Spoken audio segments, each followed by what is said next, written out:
তোর অন্তত একবার ভাবা দরকার ছিল এই রিলেশন করার আগে। ও তোকে ছ্যাঁকা দিল, এখন ঠেলা সামলা। আমি জোস আছি, কোনো রিলেশন নেই আর কোনো ঝামেলাও নেই। তুই রিলেশন না থাকলে কি হবে? ভার্সিটির সব ছেলেরা তোর পেছনে ঘুরে, যেমন রূপ আর তেমনি সম্ভ্রান্ত পরিবার তোর। আর কি লাগবে তোর? বুঝতে হবে who I am, Ihita Chowdhury. Status তো অবশ্যই থাকবে। চোখ থেকে সানগ্লাস খুলে গাড়ি থেকে নেমে তিথি গাড়ি থেকে নামলো না। ভার্সিটিতে এসে গেছে, তবুও গাড়ি থেকে নামছে না। আমি তিথিকে বললাম, নামবি না নাকি তোকে সহ গাড়ি লক করে দিব? দাঁড়া, আসছি। আমি গাড়ির চাবি আঙুলে ঘুরাতে ঘুরাতে ক্যাম্পাসে ঢুকলাম। তিথি আমার পেছন পেছন আসছিল। আমি আজকেও লেট করে ক্লাসরুমে ঢুকেছি, আর স্যারের পারমিশন না নিয়েই ক্লাসরুমে ঢুকে পড়লাম। গিয়ে ফার্স্ট বেঞ্চে বসে পড়ি। ক্লাসের ফার্স্ট বেঞ্চটা আমার জন্য বরাদ্দ। কেউ আমাকে কিছু বলার সাহস পায় না, কারণ আমার বাবার কথায় চলে এই ভার্সিটি। আর্থিক সব অনুদান বাবা দেয় এই ভার্সিটির। তবে আমি পড়াশোনার জন্য ভার্সিটিতে আসি না, উশৃঙ্খলতা দেখাতেই আসি। টিচার ক্লাস করাচ্ছে আর আমি হেডফোন কানে লাগিয়ে গান শুনছি। এইটা নতুন কিছু না, প্রতিদিনকার ঘটনা এটা। সবাই এইসব দেখে অভ্যস্ত। স্যার ক্লাস থেকে বের হয়ে যাওয়ার আগেই আমি বেরিয়ে গেলাম। পাশে তিথি বসা ছিল। তিথি ক্লাস করছিল। ভার্সিটির শিক্ষকেরা আর শিক্ষার্থীরা আমাকে অহংকারী আর বেয়াদব বলেই জানে, কিন্তু কেউ আমার দিকে চোখে চোখ রেখে কথা বলার সাহস পায় না। ভার্সিটির সব ছেলেই আমার জন্য পাগল। বাবার এত আদর পেয়েই হয়তো আমি বকে গেছি। বাবা কোনোদিন আমার গায়ে ফুলের টোকা লাগতে দেননি, কারণ আমার মা নেই। সে যাই হোক, আমি ক্যাম্পাসের ক্যান্টিনে বসে জুস খাচ্ছিলাম। এরপর তিথিকে SMS করে আমি গাড়ি নিয়ে ক্যাম্পাস থেকে বেরিয়ে যাই। কিছুক্ষণ এই দিক সেই দিক ঘুরে দুপুরে বাসায় আসি। বাসায় সিমি, কাজের মেয়ে ছাড়া কেউ নেই আর থাকেও না। ম্যাম কিছু খাবেন? সিমি আমাকে জিজ্ঞেস করলো, না এক কাজ করো, এসিটা বাড়িয়ে দাও আর এক গ্লাস পানি নিয়ে আসো। Okay ma'am. সিমি চলে যাওয়ার পর আমি চেঞ্জ করে ল্যাপটপ নিয়ে বসলাম। সারা দিন গেমস খেলে সময় পার করে দিলাম। রাতে বাবা আসলেন আমার ঘরে। মামনি, what are you doing now? Nothing বাবা, আসো। আমার মাথায় হাত রেখে বাবা বললেন, কি করলে সারাদিন? গান আর ল্যাপটপ। ডিনার করবে, এসো। আর তোমার জন্য একটা গিফট আছে, তাড়াতাড়ি এসো। আসছি। আমি নিচে যাই, তখন বাবা আমাকে একটা বড় প্যাকেট দিলেন আর একটা চাবি দিলেন। এগুলো কি বাবা? প্যাকেট তোমার জন্য, লেটেস্ট মডেলের ড্রেস আর নতুন গাড়ির চাবি এইটা। সত্যি? গাড়ি কোথায় বাবা? গার্ডেনে। আমি দেখে আসছি। পিছু পিছু সিমি আর বাবাও এলেন। আমি গাড়ি চালাচ্ছিলাম আর হাসছিলাম, তা দেখে বাবা কেঁদে দিলেন। চোখের পানি মুছে তিনি আমাকে নেমে আসতে বললেন। আমি আসার পর দুইজন একসাথে ডিনার করলাম আর যে যার মতো শুয়ে পড়লাম। পরের দিন সকালে আমি নতুন গাড়ি নিয়ে ভার্সিটিতে যাই। গাড়ি থেকে নামার সাথে সাথে পাশে থাকা কাদা দিয়ে একটা ছেলে আমার ড্রেস নষ্ট করে দেয়। ছেলেটা বাইক নিয়ে ঢুকছিল ভার্সিটিতে। আমি রেগে আগুন হয়ে যাই আর ছেলেটার কলার ধরে বলি, how dare you to spoil my dress. রাগে আমি তাতে দাঁত চেপে আছি। Ma'am, mind yourself. What did you say? তুই আমাকে বলছিস এই কথা? এই ছেলে, এই ছোট লোক, তোর এত বড় সাহস কি করে হয় ইহিতা চৌধুরীর সাথে এইভাবে কথা বলার? অব্র বাইক থেকে নামে, সাথে ছিল অব্রর ফ্রেন্ড, সেও নামে। আর আমার এমন আচরণ দেখে সবাই ক্যাম্পাসে জড়ো হয়। এই যে মিস, কথা সাবধানে বলুন। আমার বিহেভ ছোট লোকদের মতো করিনি যে এইভাবে আমায় অপমান করবেন। তুই কি ইউনিভার্সিটির স্টুডেন্ট? আগে তো তোকে দেখিনি, আর এই কারণে তুই জানিস না যে আমি কে আর তোর কি হাল করতে পারি। আমার জানার প্রয়োজন নেই। আমি আপনার মতো ফ্যাশন শো করতে আসিনি ক্যাম্পাসে। নিজের দিকে তাকিয়ে দেখুন কি বাজে লাগছে। আবার আপনি অসবের মতো চেঁচাচ্ছেন। তোকে আজ আমি মেরেই ফেলবো। আমি গাড়ি থেকে হকি স্টিক বের করে অব্রর গায়ে মারার আগেই অব্র আমাকে থাপ্পড় মারে। সবাই থ হয়ে যায়, প্রিন্সিপাল সহ, কিন্তু কারো আগানোর সাহস নেই। কেমন মেয়ে আপনি? মিনিমাম মেয়েদের মতো আচরণ নেই তো আপনার মধ্যে। ফালতু সব। এই কথা বলে আমি বাইক নিয়ে সেখান থেকে চলে গেলাম। ইহিতা গালে হাত দিয়ে স্টিল দাঁড়িয়ে আছে। তিথি ইহিতার বাবাকে ফোন দিয়ে ভার্সিটিতে আসতে বলেছে এতক্ষণে। ইহিতার বাবাকে দেখে সবাই সালাম দেয় আর প্রিন্সিপাল এগিয়ে আসেন। ইহিতাকে ঠায় দাঁড়িয়ে থাকতে দেখে ইহিতার বাবা সামনে গেলেন, কিন্তু ইহিতা নড়ছে না। এরপর তিথি সব বলার পর ইহিতার বাবা চশমা চোখ থেকে খুলে ভেঙে ফেলেন আর প্রিন্সিপালকে জিজ্ঞেস করেন ইহিতাকে কোন ছেলে মেরেছে। তাকে যেন 1 মিনিটে এখানে আনে। প্রিন্সিপাল আমাকে ডেকে পাঠালেন। আমি ইহিতার বাবার সামনে আসলাম। তোর সাহস হয় কি করে আমার কলিজার উপর হাত তোলা? যাকে এখনো একটা পিঁপড়া কামড় দেয়নি, আর আজ তাকে তুই মেরেছিস। দেখ কি করেছিস আমার মেয়ের। What is this? এটা কি ভার্সিটি নাকি কারো বাবার সম্পদ? আর আপনার মেয়ে আমার সাথে কি করেছে সেটা দেখেননি? না দেখে কেন মারলেন আমাকে? আমার মেয়ে তোকে মেরে ফেলবে, তবুও একটা আওয়াজ করতে পারবি না। তুই কোন সাহসে মেরেছিস আমার মেয়েকে? জবাব দে। সরি, সেইটা আপনার মেয়েকেই জিজ্ঞেস করবেন। আমার ক্লাস আছে, ছাড়ুন। এই বলে আমি সেখান থেকে চলে এলাম। ইহিতার বাবা ইহিতাকে গাড়িতে বসিয়ে নিয়ে গেল বাসায়। ইহিতার গালে আমার 3 আঙ্গুলের দাগ স্পষ্টভাবে ফুটে আছে। সিমিকে দিয়ে ইহিতার গালে যত মেডিসিন আছে সব লাগালো ইহিতার বাবা। ইহিতা চুপ করে আছে এখনো। ইহিতাকে কথা বলতে বলছে সিমি আর ইহিতার বাবা, কিন্তু ইহিতা কথা বলছে না। ইহিতা এই প্রথম কারো হাত থেকে মার খেলো। কোনো শিক্ষক কোনোদিন তার দিকে চোখ রাঙিয়ে কথা বলেনি, আর মার দেওয়া তো দূর, কিন্তু আমি আজ ইহিতাকে ভার্সিটির সবার সামনে চর মেরেছি। ইহিতার কাছে এটা অনেক বেশি যন্ত্রণা লাগছে। এক পর্যায়ে ইহিতা ঘরে সব কিছু ভাঙচুর করতে শুরু করে। আশরাফ চৌধুরী ইহিতাকে বলেন, মা, তোর যত খুশি ভাঙ, কিন্তু একটু কথা বল আর একটু শান্ত হ। বাবা, ওই ছেলেকে আমি আস্ত রাখবো না। ও আমায় মেরেছে। ইহিতা চৌধুরীকে মেরেছে ও। শেষ করে ফেলবো আমি ওকে। আমি নিজে ওকে শাস্তি দিব, তুই শুধু একটু শান্ত হ ইতিতা। এরপর ইহিতা চুপচাপ বিছানায় গিয়ে আয়নায় নিজের মুখ দেখছে। এখনও হাতের ছাপ দেখা যাচ্ছে। এরপর ইহিতা আয়নাও ভেঙে ফেলে। পরে 1 মাস ইহিতা ভার্সিটিতে যায়নি, এমনকি বাসা থেকেও বের হয়নি। ওইদিকে আমার ঠিকানা কেউ জানে না বলে ইহিতার বাবা আমাকে কিছু করতে পারেননি। 1 মাস পর ইহিতা ভার্সিটিতে যায়। আমি 4 তলায় আনমনে হয়ে দাঁড়িয়ে আছি। ইহিতার গাড়ি দেখে চমকে গেলাম। দ্রুত নিচে নেমে আসি। ইহিতা একটা বই হাতে নিয়ে ক্লাসরুমের দিকে যায়। আমি ইহিতাকে থামাই। ইহিতা। ইহিতা পেছন ঘুরে রাগী দৃষ্টিতে তাকালো আমার দিকে। সরি, সেদিন আপনাকে থাপ্পড় মেরেছিলাম বলে। আমি চট করে রেগে গিয়ে কি করি আমার খেয়াল থাকে না, তাই ওইভাবে রিয়েক্ট করে ফেলেছিলাম। আপনি গত 1 মাস আসেননি ভার্সিটিতে, তাই সরি বলতে পারিনি। ইহিতা কিছুই না বলে উপরে চলে যায়। ইহিতা আর আমি দুইজনই কেমিস্ট্রি ডিপার্টমেন্টের স্টুডেন্ট, কিন্তু আমাকে দেখে কেউ বলবে না যে আমি স্টুডেন্ট। মনে হয় পড়ালেখা শেষ। আজ ইহিতা প্রথম বেঞ্চে না বসে 3 নম্বর বেঞ্চে বসলো আর ইংলিশ ক্লাসটা মনোযোগ দিয়ে করলো। স্যার একটা কোশ্চেন করেছিল, যেটার উত্তর আমি ছাড়া আর কেউ দিতে পারেনি। সবাই অবাক হয়ে যায় আর লেকচারার নিজে অভিভূত হয়ে যান আমার উত্তর শুনে। ইহিতা তখন উত্তরটা নোট করলো। ইংলিশ ক্লাস শেষ করে সবাই ল্যাবে গেল, কিন্তু ইহিতা বসেছিল। আমি বের হওয়ার আগে ইহিতাকে বললাম, যাবেন না ল্যাবে? That's none of your business, just go from here.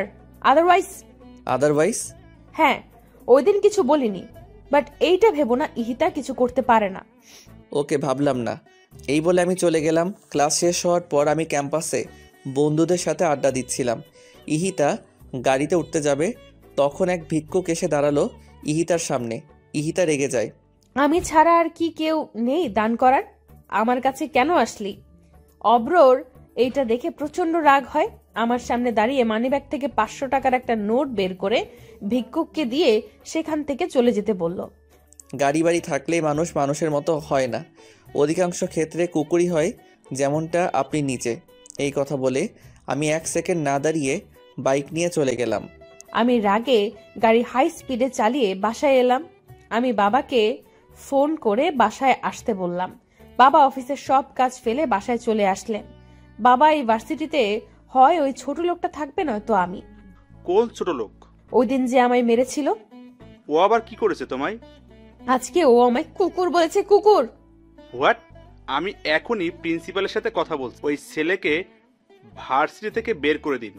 Sir, সেটা সম্ভব না। হোয়াট? আপনি আমাকে বলছেন সম্ভব নয়? সরি স্যার, ছেলেটা অনেক মেধাবী আর আউটস্ট্যান্ডিং পার্সোনালিটি। ওর মতো ভার্সিটিতে সেকেন্ড কপি নাই। আর সবচেয়ে বড় কথা, এইবার ভিপি ইলেকশনে ইতিতা মামুনির বিরুদ্ধে অব্র দাঁড়াবে। হোয়াট? আমার মেয়ের বিরুদ্ধে? হ্যাঁ স্যার, তাই আর সেই চান্সটা নেই বের করার। পরে ভার্সিটির ছেলেমেয়েরা খেপে যাবে আর কমিশনার পর্যন্ত গড়াবে এই ঘটনা। তাই আমি আর রিস্ক নিতে চাচ্ছি না, মাফ করবেন। আমি ফোন রেখে দিয়ে ইতিতাকে সব বললাম, আর ইতিতা রাগে ফ্লাওয়ার ভাস ভেঙে ফেলে। ওই ছেলের সাহস হয় কি করে ইহিতার বিরুদ্ধে দাঁড়ানোর? আর বাবা, তুমি কিছুই করতে পারছো না। মামনি, প্রিন্সিপাল যেখানে অনর সেখানে আমি কি করতে পারি? বাট তুই টেনশন করিস না, সবাই তোকেই জয়ী করবে। তুই মাথা ঠান্ডা করে একটু বাইরে থেকে ঘুরে আয়।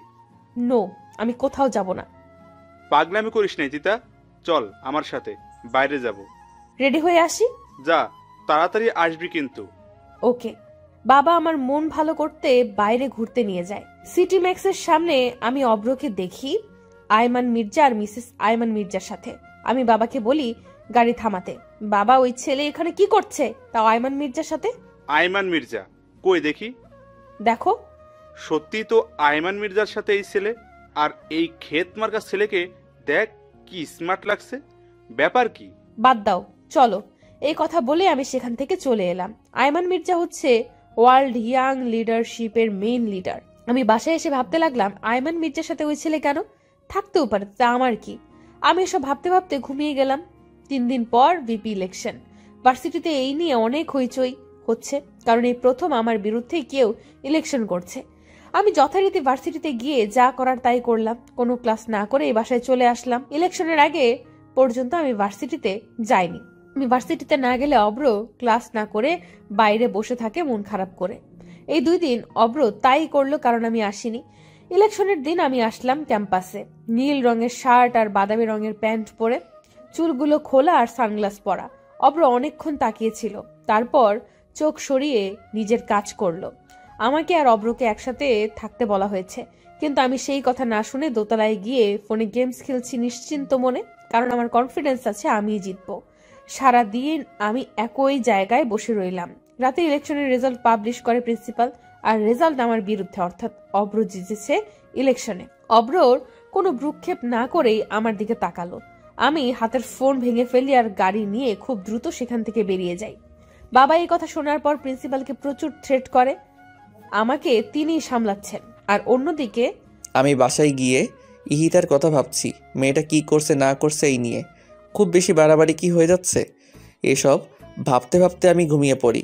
পরের দিন আমাকে ব্যাচ আর দায়িত্ব দেওয়া হয় আর শপথ করানো হয়, কিন্তু ইহিতা ভার্সিটিতে আসেনি। আমার মন ভীষণ খারাপ। এইভাবে 7 দিন চলে যায়, কিন্তু ইহিতা ভার্সিটিতে আসে না। এরপর আমি ইহিতার বাসায় চলে যাই। ইহিতা আমাকে দেখে অবাক তো হয়ই, সাথে তেলে বেগুনে জ্বলতে থাকে। আমি ইহিতাকে বললাম, ভার্সিটিতে যাও না কেন? আমাকে তুমি বলছো কোন সাহসে? ঝগড়া বাদ দাও, ভার্সিটিতে চলো। How dare you to force me? কোন সাহসে এসব কথা আসছে মুখ দিয়ে? ভিপি হিসেবে কলেজের প্রত্যেকটা স্টুডেন্টের প্রতি আমার দায়িত্ব রয়েছে, সো চলো। আমি যাব না না না।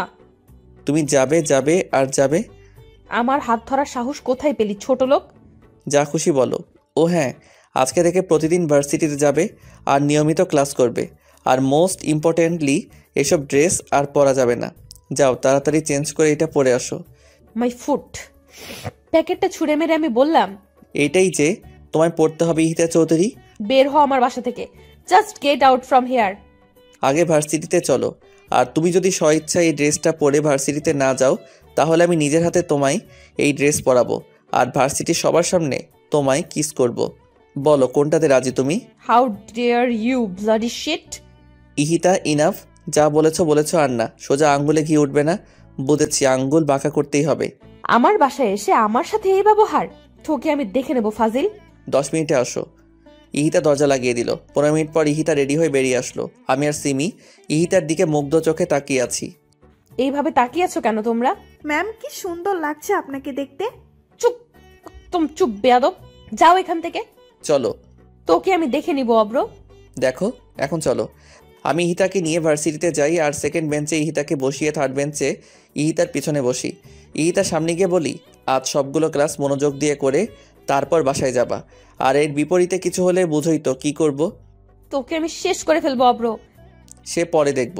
আগে ক্লাসগুলো করে নোট করে বাসায় গিয়ে পড়বে। ফোন হাতে দেখলেই খবর আছে। Just mind your language. তোর কথা শুনতে ইহিতা চৌধুরী বাধ্য নয়। 1000বার বাধ্য। অব্র পেছনে ছিল, তাই আজ আমি সবগুলো ক্লাস ঠিকঠাক মতো করেছি। আজকে ভালোই লেগেছে আমার। তবে আমার এমন পরিবর্তনে শিক্ষকরা সহ সবাই খুশি। বেশ প্রাণোচ্ছল ভাবেই ক্লাস করেছি। তিনি এসব দেখে পুরো হা হয়ে তাকিয়ে আছে অব্রর দিকে। অব্র কি ইশারা করে তিথি জিজ্ঞেস করে, কেমনে সম্ভব? অব্র হাসি দিয়ে বুঝিয়ে দেয় চাইলেই সম্ভব। ক্লাস করা শেষে আমি বের হয়ে যাই। অব্র সিঁড়ির পাশে দাঁড়িয়েছিল। এক ছেলে ভুলে আমার ওড়নায় পাড়া দেয়, যার কারণে আমি টান খেয়ে অব্রর হাতের উপর পড়ে যাই আর অব্র আমাকে ধরে। আমি পড়ার সাথে সাথেই পেছন ঘুরে তাকিয়ে দেখি ওড়নাটা সিঁড়িতে পড়ে আছে আর একটা ছেলে টিল সেখানে হা করে দাঁড়িয়ে আছে। অব্র আমার দিকে তাকিয়ে ওই ছেলের সামনে যায়। অব্র দেখে বুঝেছে ইচ্ছে করে ছেলেটা এমন করেনি। নেক্সট টাইম যেন এমন ভুল না হয়। জি ভাইয়া। যাও এখন। আমি ইহিতাকে ওড়নাটা দিলাম আর বইগুলো উঠিয়ে গাড়ি পর্যন্ত ইহিতাকে দিয়ে আসলাম। ইহিতা চলে গেল আমাকে কিছু না বলেই। আমি একটু মুচকি হাসলাম আর বাইক নিয়ে বেরিয়ে গেলাম। অব্র চলে যাওয়ার পর আমি বাইক নিয়ে চলে আসি। বাসায় এসে ড্রেস খুলে টুকরো টুকরো করে কাটি আর সেইগুলো ছাদে নিয়ে উড়িয়ে দেই। অব্রকে মনে মনে অনেক বকা দিচ্ছি। এরপর নিজের মতো করে এসে খাওয়া দাওয়া শেষ করে ল্যাপটপ নিয়ে বসি। এর মধ্যে আমার ফোন বাজলো। ফোন রিসিভ করার সাথে সাথে অপর পাশ থেকে একটা ছেলে বলল, কাজটা ভালো করলে না ইহিতা, এর মাসুল তোমায় গুনতে হবে। এই বলে ছেলেটা ফোন কেটে দিল। আমি ভ্যাবাচাকা খেয়ে গেলাম। কে ফোন করলো আর কেনই বা এসব বলল? আমি আবার কল ব্যাক করে দেখলাম, কিন্তু ফোন বন্ধ। আমি এসব পাত্তা না দিয়ে আবার নিজের কাজে মনোযোগ দিলাম। বাবা বাসায় আসার পর একসাথে ডিনার সেরে শুয়ে পড়লাম। আমি ভাবতেও পারিনি আগামীকাল আমার জন্য কি অপেক্ষা করছে। আমি সকালে ঘুম থেকে উঠে শর্ট ড্রেস পরে ভার্সিটিতে যাব বলে গাড়ি নিয়ে বের হলাম।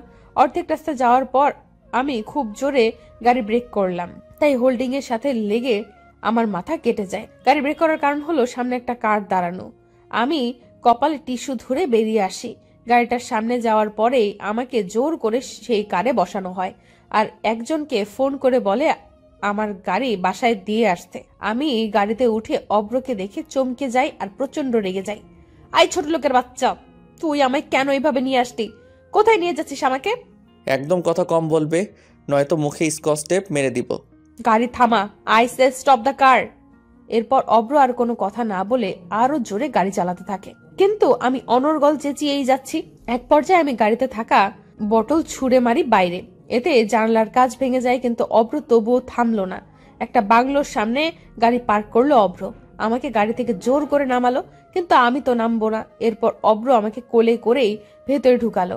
আমি অব্রর শার্ট ছিঁড়ে ফেলেছি জিদে, কিন্তু অব্র কিছুই করছে না। ড্রয়িং রুমে নিয়ে অব্র আমাকে বসালো। এরপর আমার হাতে একটা লেহেঙ্গা দিয়ে বলল, কুইকলি যাও আর এটা পরে আসো, জাস্ট গো ফাস্ট। উকিল সাহেব চলে আসবেন এখন। উকিল আসবেন মানে? আর তুই এইভাবে আমায় এটা পড়তে বলছিস কেন? আজ আমাদের ম্যারেজ রেজিস্ট্রি হবে। হোয়াট? ওই জানোয়ার, তোর সাহস কি করে হয় এসব বলার? ইহিতা চৌধুরীকে বিয়ে করবে তোর মতো ছোট লোক? My foot, just let me go. কে ছোট লোক আর কে বড় লোক সেটা আজই প্রমাণ হবে। বেশি কথা না বলে এটা পরে আসো, নয়তো আমি বাধ্য হব পড়িয়ে দিতে। তুই আমায় টাচ করে দেখ শুধু। আমার বাবা যদি জানে তার মেয়েকে তুই এইভাবে তুলে এনে বিয়ে করছিস, তোকে জিন্দা কবর দিবে। ভালোই আমায় ছেড়ে দে। এরপর অব্র নিজেই আমাকে জোর করে লেহেঙ্গা পরিয়ে দিল চোখ বন্ধ করে। অব্র জানে আমি পরবো না, তাই নিজেই পরিয়ে দিল। আমার যা মেকআপ করা ছিল তাতেই চলবে। এরপর অব্র উকিলকে ভেতরে আসতে বললেন। অব্র রেজিস্ট্রি পেপারে সাইন করে আমাকে বলল সাইন করতে, কিন্তু আমি কলম ছুঁড়ে মারলাম আর পেপার ছিঁড়ে ফেলি। তখন অব্র বলল, জানি তুমি এটা করবে, তাই 250 কপি রেজিস্ট্রি পেপার বানিয়েছি আমি। কয়টা ছিঁড়তে পারো দেখি। সাইন তো তোমায় করতে হবে ইহিতা চৌধুরী। আমি সাইন করব না। তোর মতো লোফারকে কোনোদিন আমি বিয়ে করব না। দরকার হলে কোনোদিন বিয়েই করব না। ইহিতা সিন ক্রিয়েট করো না, ভালোই সাইন করে দাও, তাতে তোমারই মঙ্গল। মঙ্গল মাই ফুট। ফ্লাওয়ার বাস ভেঙে অব্র প্রচন্ড খেপে যায় আর আমার গালে জোরে একটা থাপ্পড় মারে। এরপর আমার হাত ধরে পেপারে সাইন করায়। সাইন করানো শেষ হলে উকিলকে চলে যেতে বলে অব্র। উকিল চলে যাওয়ার পর অব্র আমার ঘাট ধরে গালে আর কপালে চুমু দেয়। সরি, আমি তোমায় মারতে চাইনি, কিন্তু তোমার জেদের জন্যই তুমি মার খেলে। বাসায় চলো এখন।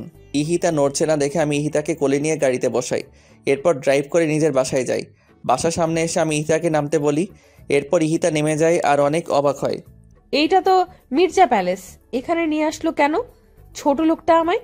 এরপর অব্র আমাকে নিয়ে ভেতরে যায় আর সবাইকে ডাকে। বৌমনি, আম্মু। কি হয়েছে দেবরজি, চেঁচাচ্ছেন কেন? তিনি ভাবি কথা বলতে গিয়ে থেমে যায় আমাদের বিয়ের সাজ দেখে। কি হয়েছে ঈশান? সবাই আমাকে ঈশান ডাকে। চেঁচাচ্ছিস কেন? এই মেয়েকে? আম্মু আমি বলি, ও হচ্ছে ইহিতা চৌধুরী, আশরাফ চৌধুরীর একমাত্র মেয়ে। চিনেছেন? হ্যাঁ, বাট এই অসভ্য আর আনকালচার্ড মেয়ে ঈশান তোর সাথে কেন? আম্মু, আমি হিতাকে ভালোবাসি, আর এই কারণেই তোমাদেরকে না জানিয়ে বিয়ে করে এনেছি। তার জন্য আমি সরি। বৌমনিকে বলেছি সব, ভাইয়াও জানে, তুমি আর পাপা জানো না শুধু। 1 মিনিট, এখানে কোনো কমেডি শো হচ্ছে? তুই ফ্যামিলির ছোট ছেলে, আই মিন ঈশান মির্জা। হ্যাঁ ইহিতা। কিন্তু আমি যতটুকু জানি আয়ান মির্জার ছোট ছেলে লন্ডন থেকে পড়াশোনা করে আর সেখানে সে সেটেল। তাহলে ভার্সিটিতে তুমি কেন ছিলে? তোমার জানা ভুল নয়, আমি লন্ডন থেকে পিএইচডি করেছি ইন ইংলিশ। হোয়াট? তাহলে এই ভার্সিটি? সে অনেক কাহিনী ইহিতা, এখন ফ্রেশ হয়ে রেস্ট করো। আর ঈশান তুমি ইহিতার বাবাকে কল করে আসতে বলো, আমি পাপা আর আইমানকে আসতে বলেছি। ঠিক আছে বৌমনি। আর আম্মু, তোমার সাথে আমার কিছু কথা আছে, তোমার ঘরে চলো। আর বৌমনি, তুমি ওকে আমার ঘরে নিয়ে যাও। তোর সাথে আমার কোনো কথা নেই ঈশান। আমার ছেলে আজ বিয়ে করেছে, তাও আমাদের না জানিয়ে। বাহ ঈশান বাহ। আম্মু একবার শুনুন ও কি বলতে চায়, তারপর না হয় সবটা বিচার করবেন। বৌমা, তুমি ওকে সাপোর্ট করছো? না মা, আমি শুধু আপনাকে শুনতে বলছি ঈশানের কথাগুলো। আয় আমার ঘরে। মা সেখান থেকে চলে গেলেন। যাও, আর শুনো, রেখে যেও না, ঠান্ডা মাথায় বুঝিও। আমি ঈশানকে এ কথা বলে ইতাকে নিয়ে উপরে গেলাম, আর ঈশান পা টিপে টিপে আম্মুর ঘরে গেল। আম্মু সরি, তো তোমার ছেলে না হয় একটা ভুল করে ফেলেছে, মাফ করে দাও। না ছাড় তুই আমাকে। আমি কোনো সাধারণ ঘরের মেয়েকে আমার ছোট ছেলের বউ বানাতে চেয়েছিলাম, যে হবে নম্র ভদ্র, ঠিক আমার তিন্নি মায়ের মতো। এই বেয়াদব মেয়ের মতো মেয়েকে চাইনি। আম্মু, বৌমনির সাথে কারো তুলনা চলে না। ইহিতা অনেক ভালো মেয়ে, কিন্তু শাসনের অভাবে এমন হয়ে গেছে। প্লিজ আম্মু, ওকে কষ্ট দিও না, কারণ জানোই তো ওর মা নেই। আমার জন্য হলেও অন্তত ওকে মেনে নাও। তুমি আর বৌমনি হেল্প করলেই ও ঠিক হয়ে যাবে। প্লিজ আম্মু, প্লিজ। ঈশান, আমি কোনো ফোর্স শুনবো না, যা তুই এখান থেকে। ওয়েল স্টাবলিশ করেছি তোদের দুই ভাইকে। আমি আর তোর পাপা মিলে কোনো দিন কোনো কিছুতে অপূর্ণ রাখিনি। দেশের বাইরে রেখে মানুষ করেছি তোদের, যাতে কোনো বাজে সঙ্গ না পাস। কিন্তু ঈশান, আজ তোর ভাইয়ের স্ট্যাটাসটা কোথায় থাকবে, আর তোর পাপারই বা ইমেজ কোথায় থাকলো? তা পারো কি ভাবলি না? তোর কথা আমি বাদই দিলাম। 14 বছর পর দেশে এসে 14 দিন যেতে না যেতে এই কাজ করে ফেললি। আম্মু মাফ করে দাও আমায়, জীবনের প্রথম আর শেষ ভুল এইটাই। ঈশান, লিভ মি অ্যালোন। আম্মু। ঈশান, ডোন্ট বি ইমোশনাল। এসব আমার একদম পছন্দ নয়। আম্মু আসবো? আয়। ভাইয়া আম্মুকে একটু বোঝা না, দেখ আম্মু কিছুতেই বুঝতে চাইছে না। তুই যা, আমি দেখতেছি। ভাইয়া। ঈশান, যেতে বলছি না আমি? যাচ্ছি। বাবু, আমি তোর কাছ থেকে ওর হয়ে সাফাই শুনতে চাই না। আম্মু, তুমি কী ভেবে দেখেছো? ও তোমার ছোট ছেলে, আর আমাদের সবার কত আদরের। ও না হয় একটা ভুল করেই ফেলেছে, তাই বলে কি আমার ভাই কাঁদবে? তুমি বলো আম্মু। কোনোদিন তো আমাদের দুই ভাইয়ের চোখের পানি তুমি ফোলেরও পড়তে দাওনি, আর আজ ঈশান কাঁদতে কাঁদতে চলে গেল, সেটা দেখলে না আম্মু? মা কথাটি শুনে চুপচাপ দাঁড়িয়ে আছেন। আমি আবার বললাম, আম্মু প্লিজ আম্মু, মন খারাপ করো না। 5 বছর ধরে ঈশান ঈশিতাকে পাগলের মতো ভালোবাসে, যার কারণে ও বাংলাদেশে আসে। আজ কি ওর ভালোবাসা বৃথা যাবে আম্মু? 25 বছর ধরে আমি মানুষ করলাম, সেই মূল্য কি ও দিয়েছে বাবু? আম্মু, তোমার মূল্য ও কি করে দিবে? তোমার ভালোবাসার কোনো মূল্য আমাদের কাছে নেই আম্মু। ইহিতা ঠিক হয়ে যাবে, শুধু সময় লাগবে। তুমি আর তিন্নি ওকে সাপোর্ট করো, দেখবে সব ঠিক হয়ে গেছে। আম্মু, এই নাও নেকলেস, ইহিতাকে বরণ করো এইটা দিয়ে। আইমান একটা হীরার নেকলেস আমার হাতে দিয়ে বলল, বাবু প্লিজ আম্মু চলো। চল। থ্যাংক ইউ আম্মু, জানি তুমি বুঝবে। আমার আম্মু বেস্ট। হয়েছে, এখন চল ঈশানের ঘরে। আসো। ওদিকে আমি ঈশানের ঘরে গিয়ে থতমত খেয়ে গেলাম। দেওয়ালের সব জায়গায় ঈশানের ছবি। এত সুন্দর লাগছে ঈশানকে, যা আমি মুগ্ধ হয়ে শুধুই দেখছি। ভাবি বলল, এটাই আমার দেবর, আর এতদিন যে রূপ দেখেছো সেটা সাময়িক, শুধুমাত্র তোমার জন্য। আমার স্মার্ট দেবর তোমার জন্য খ্যাত সাজলো। এতে অবশ্য আমি আর তোমার ভাইয়া অনেক রিয়্যাক্ট করেছিলাম, কিন্তু ও পরে মানিয়ে নিয়েছে, কারণ লাভ এট ফার্স্ট সাইট বলে একটা কথা আছে। আপনাকে আমি পার্সোনালি চিনি না, কিন্তু আপনার বিষয়ে যতটুকু জানতাম আপনি তার থেকে অনেক বেশি ভালো। তাই? আমি মোটেও ভালো না, যখন বকবো তখন বুঝবে। তিন্নি আসবো? আসো। তুমি কখন আসলে? 20 মিনিট হবে। ঈশান কই? ও তো ঘরে আসে নাই। কেন, আম্মুর সাথে না ছিল? দাঁড়াও আম্মু, আমি ঈশানকে নিয়ে আসছি। আমি ছাদে গিয়ে ঈশানকে পেলাম, আর ঈশান দাঁড়িয়ে দাঁড়িয়ে কাঁদছে। ঈশান, তুই আবারও কাঁদছিস? ভাইয়া তুমি? চল, কোথায়? সারপ্রাইজ আছে, চল। আমি ঈশানকে নিয়ে ঈশানের ঘরে গেলাম। ঈশানকে দেখে ইহিতা রেগে গেল, কিন্তু তিন্নির ইশারাতে থেমে গেল ইহিতা। মা ইহিতাকে নেকলেস পরিয়ে দিয়ে দোয়া করলেন, কিন্তু ইহিতা এতে ভ্রুক্ষেপই করলো না। ইহান আমাকে জড়িয়ে ধরলো। ভাইয়া তোকে কোনোদিন থ্যাঙ্কস দেইনি, আর আজও দিব না। শয়তান ছেলে, তোর কাছ থেকে আমি থ্যাঙ্কস চেয়েছি। ইউ আর বেস্ট ভাইয়া। এইসব পামে আমি ফুলছি না। হিংসা হচ্ছে কিন্তু আমার। তুমি আমার বরকে জড়িয়ে ধরে রেখেছো। বৌমনি, আগে আমার ভাই, তারপর তোমার বর। হইছে, তিনজন ফ্রেশ হয়ে নিচে আসেন। লাঞ্চ করতে হবে তো নাকি? পাপা আসুক। পাপা আসছে। আচ্ছা, তুমি আগে ঘরে আসো, কথা আছে আমার। চলো। এরপর সবাই ঈশানের ঘর থেকে চলে গেল। ঈশান আর ইহিতা দুজন দু প্রান্তে দাঁড়িয়ে আছে। ইহিতা আর আমি দুইজন দুই দিকে দাঁড়িয়ে আছি। আমি ইহিতাকে বললাম, লাঞ্চ করবে? ফ্রেশ হয়ে এসো। আমি গেস্ট রুমে যাচ্ছি ফ্রেশ হতে। আমি বাসায় যাব এন্ড রাইট নাও। ইহিতা, যা বলেছি করো। বেশি কথা বলে আমাকে রাগিও না। ঈশানের আসল রূপ কিন্তু তুমি দেখোনি। আসল রূপ? I don't care who are you. আমি আমার জায়গায় থাকলেই হবে। বিকেলে আমি বাসায় চলে যাব। আগে তো দেখো ঘর থেকে বাগানে যেতে পারো কি না, আর বাসা তো অনেক দূর। তোর মন তো নির্লজ্জ আমি খুব কম দেখেছি। এইটা স্বাভাবিক। ভালোবাসার কাছে নির্লজ্জ না হলে তা আদায় করা যায় না। ভালোবাসা মাই ফুট। তোর এই ভালোবাসাই তোকে বিপদে ফেললো। হুম, বিপদে পড়িনি। আর তুই বলার মতো সম্পর্ক না এখন তোমার আর আমার মধ্যে, তাই তুমি করে বলো। তুমি যাও। তোর মতো চিটারকে ইথিকা কখনোই তোকে তুমি বলবে না। ইহিতে একটা কথা বলি শুনো। আম্মু, পাপা, বৌমণি আর ভাইয়া, এই চারজন যাতে তোমার কাছ থেকে যথেষ্ট রেসপেক্ট পায়। আমাকে যা ইচ্ছা বলো তুমি, কিন্তু ওদের দিকে কোনোদিন চোখ তুলেও কথা বলবে না। সেই দিন তাহলে আমি কি করব তোমায় জানি না। এই বাসায় আমি থাকলে তো বিহেভের কথা আসবে। আমি আজই চলে যাব। ওই যে বললাম, গিয়ে আগে দেখাও। ইহিতা কিছু বলার আগে ভাবি নক করে রুমে। আমি আসতে বললাম ভাবিকে। ঈশান যাও, ফ্রেশ হয়ে আসো। আজকে সবাই একসাথে লাঞ্চ করব। যাচ্ছি, কিন্তু তোমার হাতে কি এইগুলো বৌমণি? যাও, পরে দেখতে পারবে। যাচ্ছি। ঈশান চলে যাওয়ার পর আমি ইহিতার সামনে গিয়ে দাঁড়ালাম আর ইহিতাকে বললাম, ইহিতা ফ্রেশ হয়ে এই শাড়ি আর গহনাগুলো পরবে। ইহিতার হাতে দিয়ে বললাম। হোয়াট? আমি এসব পড়তে পারবো না, আমাকে টি শার্ট দিন। ইহিতা, মির্জা পরিবারের বউরা কখনো এসব পরে না। এই পরিবারের একটা ট্রেডিশন আছে, তোমাকেও সেটা মানতে হবে, অন্তত দিনের বেলাতে। বৌমনি, আই কান্ট। ইহিতা, তুমি পারবে। তুমি শাড়ি পরে দেখো কতটা ভালো লাগবে তোমাকে। আর আজ তোমার আর ঈশানের সবচেয়ে মধুর একটা দিন। নিজেকে সুন্দরভাবে সাজাও ওর জন্য, দেখবে ও অনেক খুশি হবে। বৌমনি, আমার কোনো ইচ্ছে নেই ওই স্টুপিডটার জন্য শাস্তে। ওকে আমি ঘৃণা করি, জাস্ট হেট হিম। সময় হোক তখন বুঝবা ঈশান কি আর কেমন। এখন চটপট রেডি হয় না। ওর সম্পর্কে জানার কোনো ইন্টারেস্ট নেই আমার, আর আমি শাড়ি পরতে পারি না। আমি হেল্প করব। যাও গোসল করে আসো আগে, ওয়াশরুমে টাওয়াল রাখা আছে। যাচ্ছি। ইহিতা বের হয়ে আসার পর আমি ইহিতাকে সুন্দর করে সাজিয়ে দিলাম আর ইহিতাকে শাড়ি আর গহনা পরিয়ে দিলাম। দেখো তো এখন কেমন লাগছে নিজেকে। ইহিতা অবাক হয়ে যায় নিজেকে দেখে। শাড়ির সাথে যেই ইথিকাকে যায় না সেই ইথিকা আজ শাড়ি পরেছে আর গা ভর্তি গহনা। অবাক লাগছে নিজেকে দেখে। কি বললে না কেমন লাগছে? বৌমনি, এতগুলো গহনা পরতে পারছি না, খুলে রাখি এগুলো। না, অভ্যাস করতে হবে। কিন্তু অনেক ভারী তো। কিচ্ছু হবে না, এখন নিচে চলো। আমি ইহিতাকে ডাইনিং এ বসালাম আর শৈলীকে বললাম সবাইকে ডেকে নিয়ে আসতে।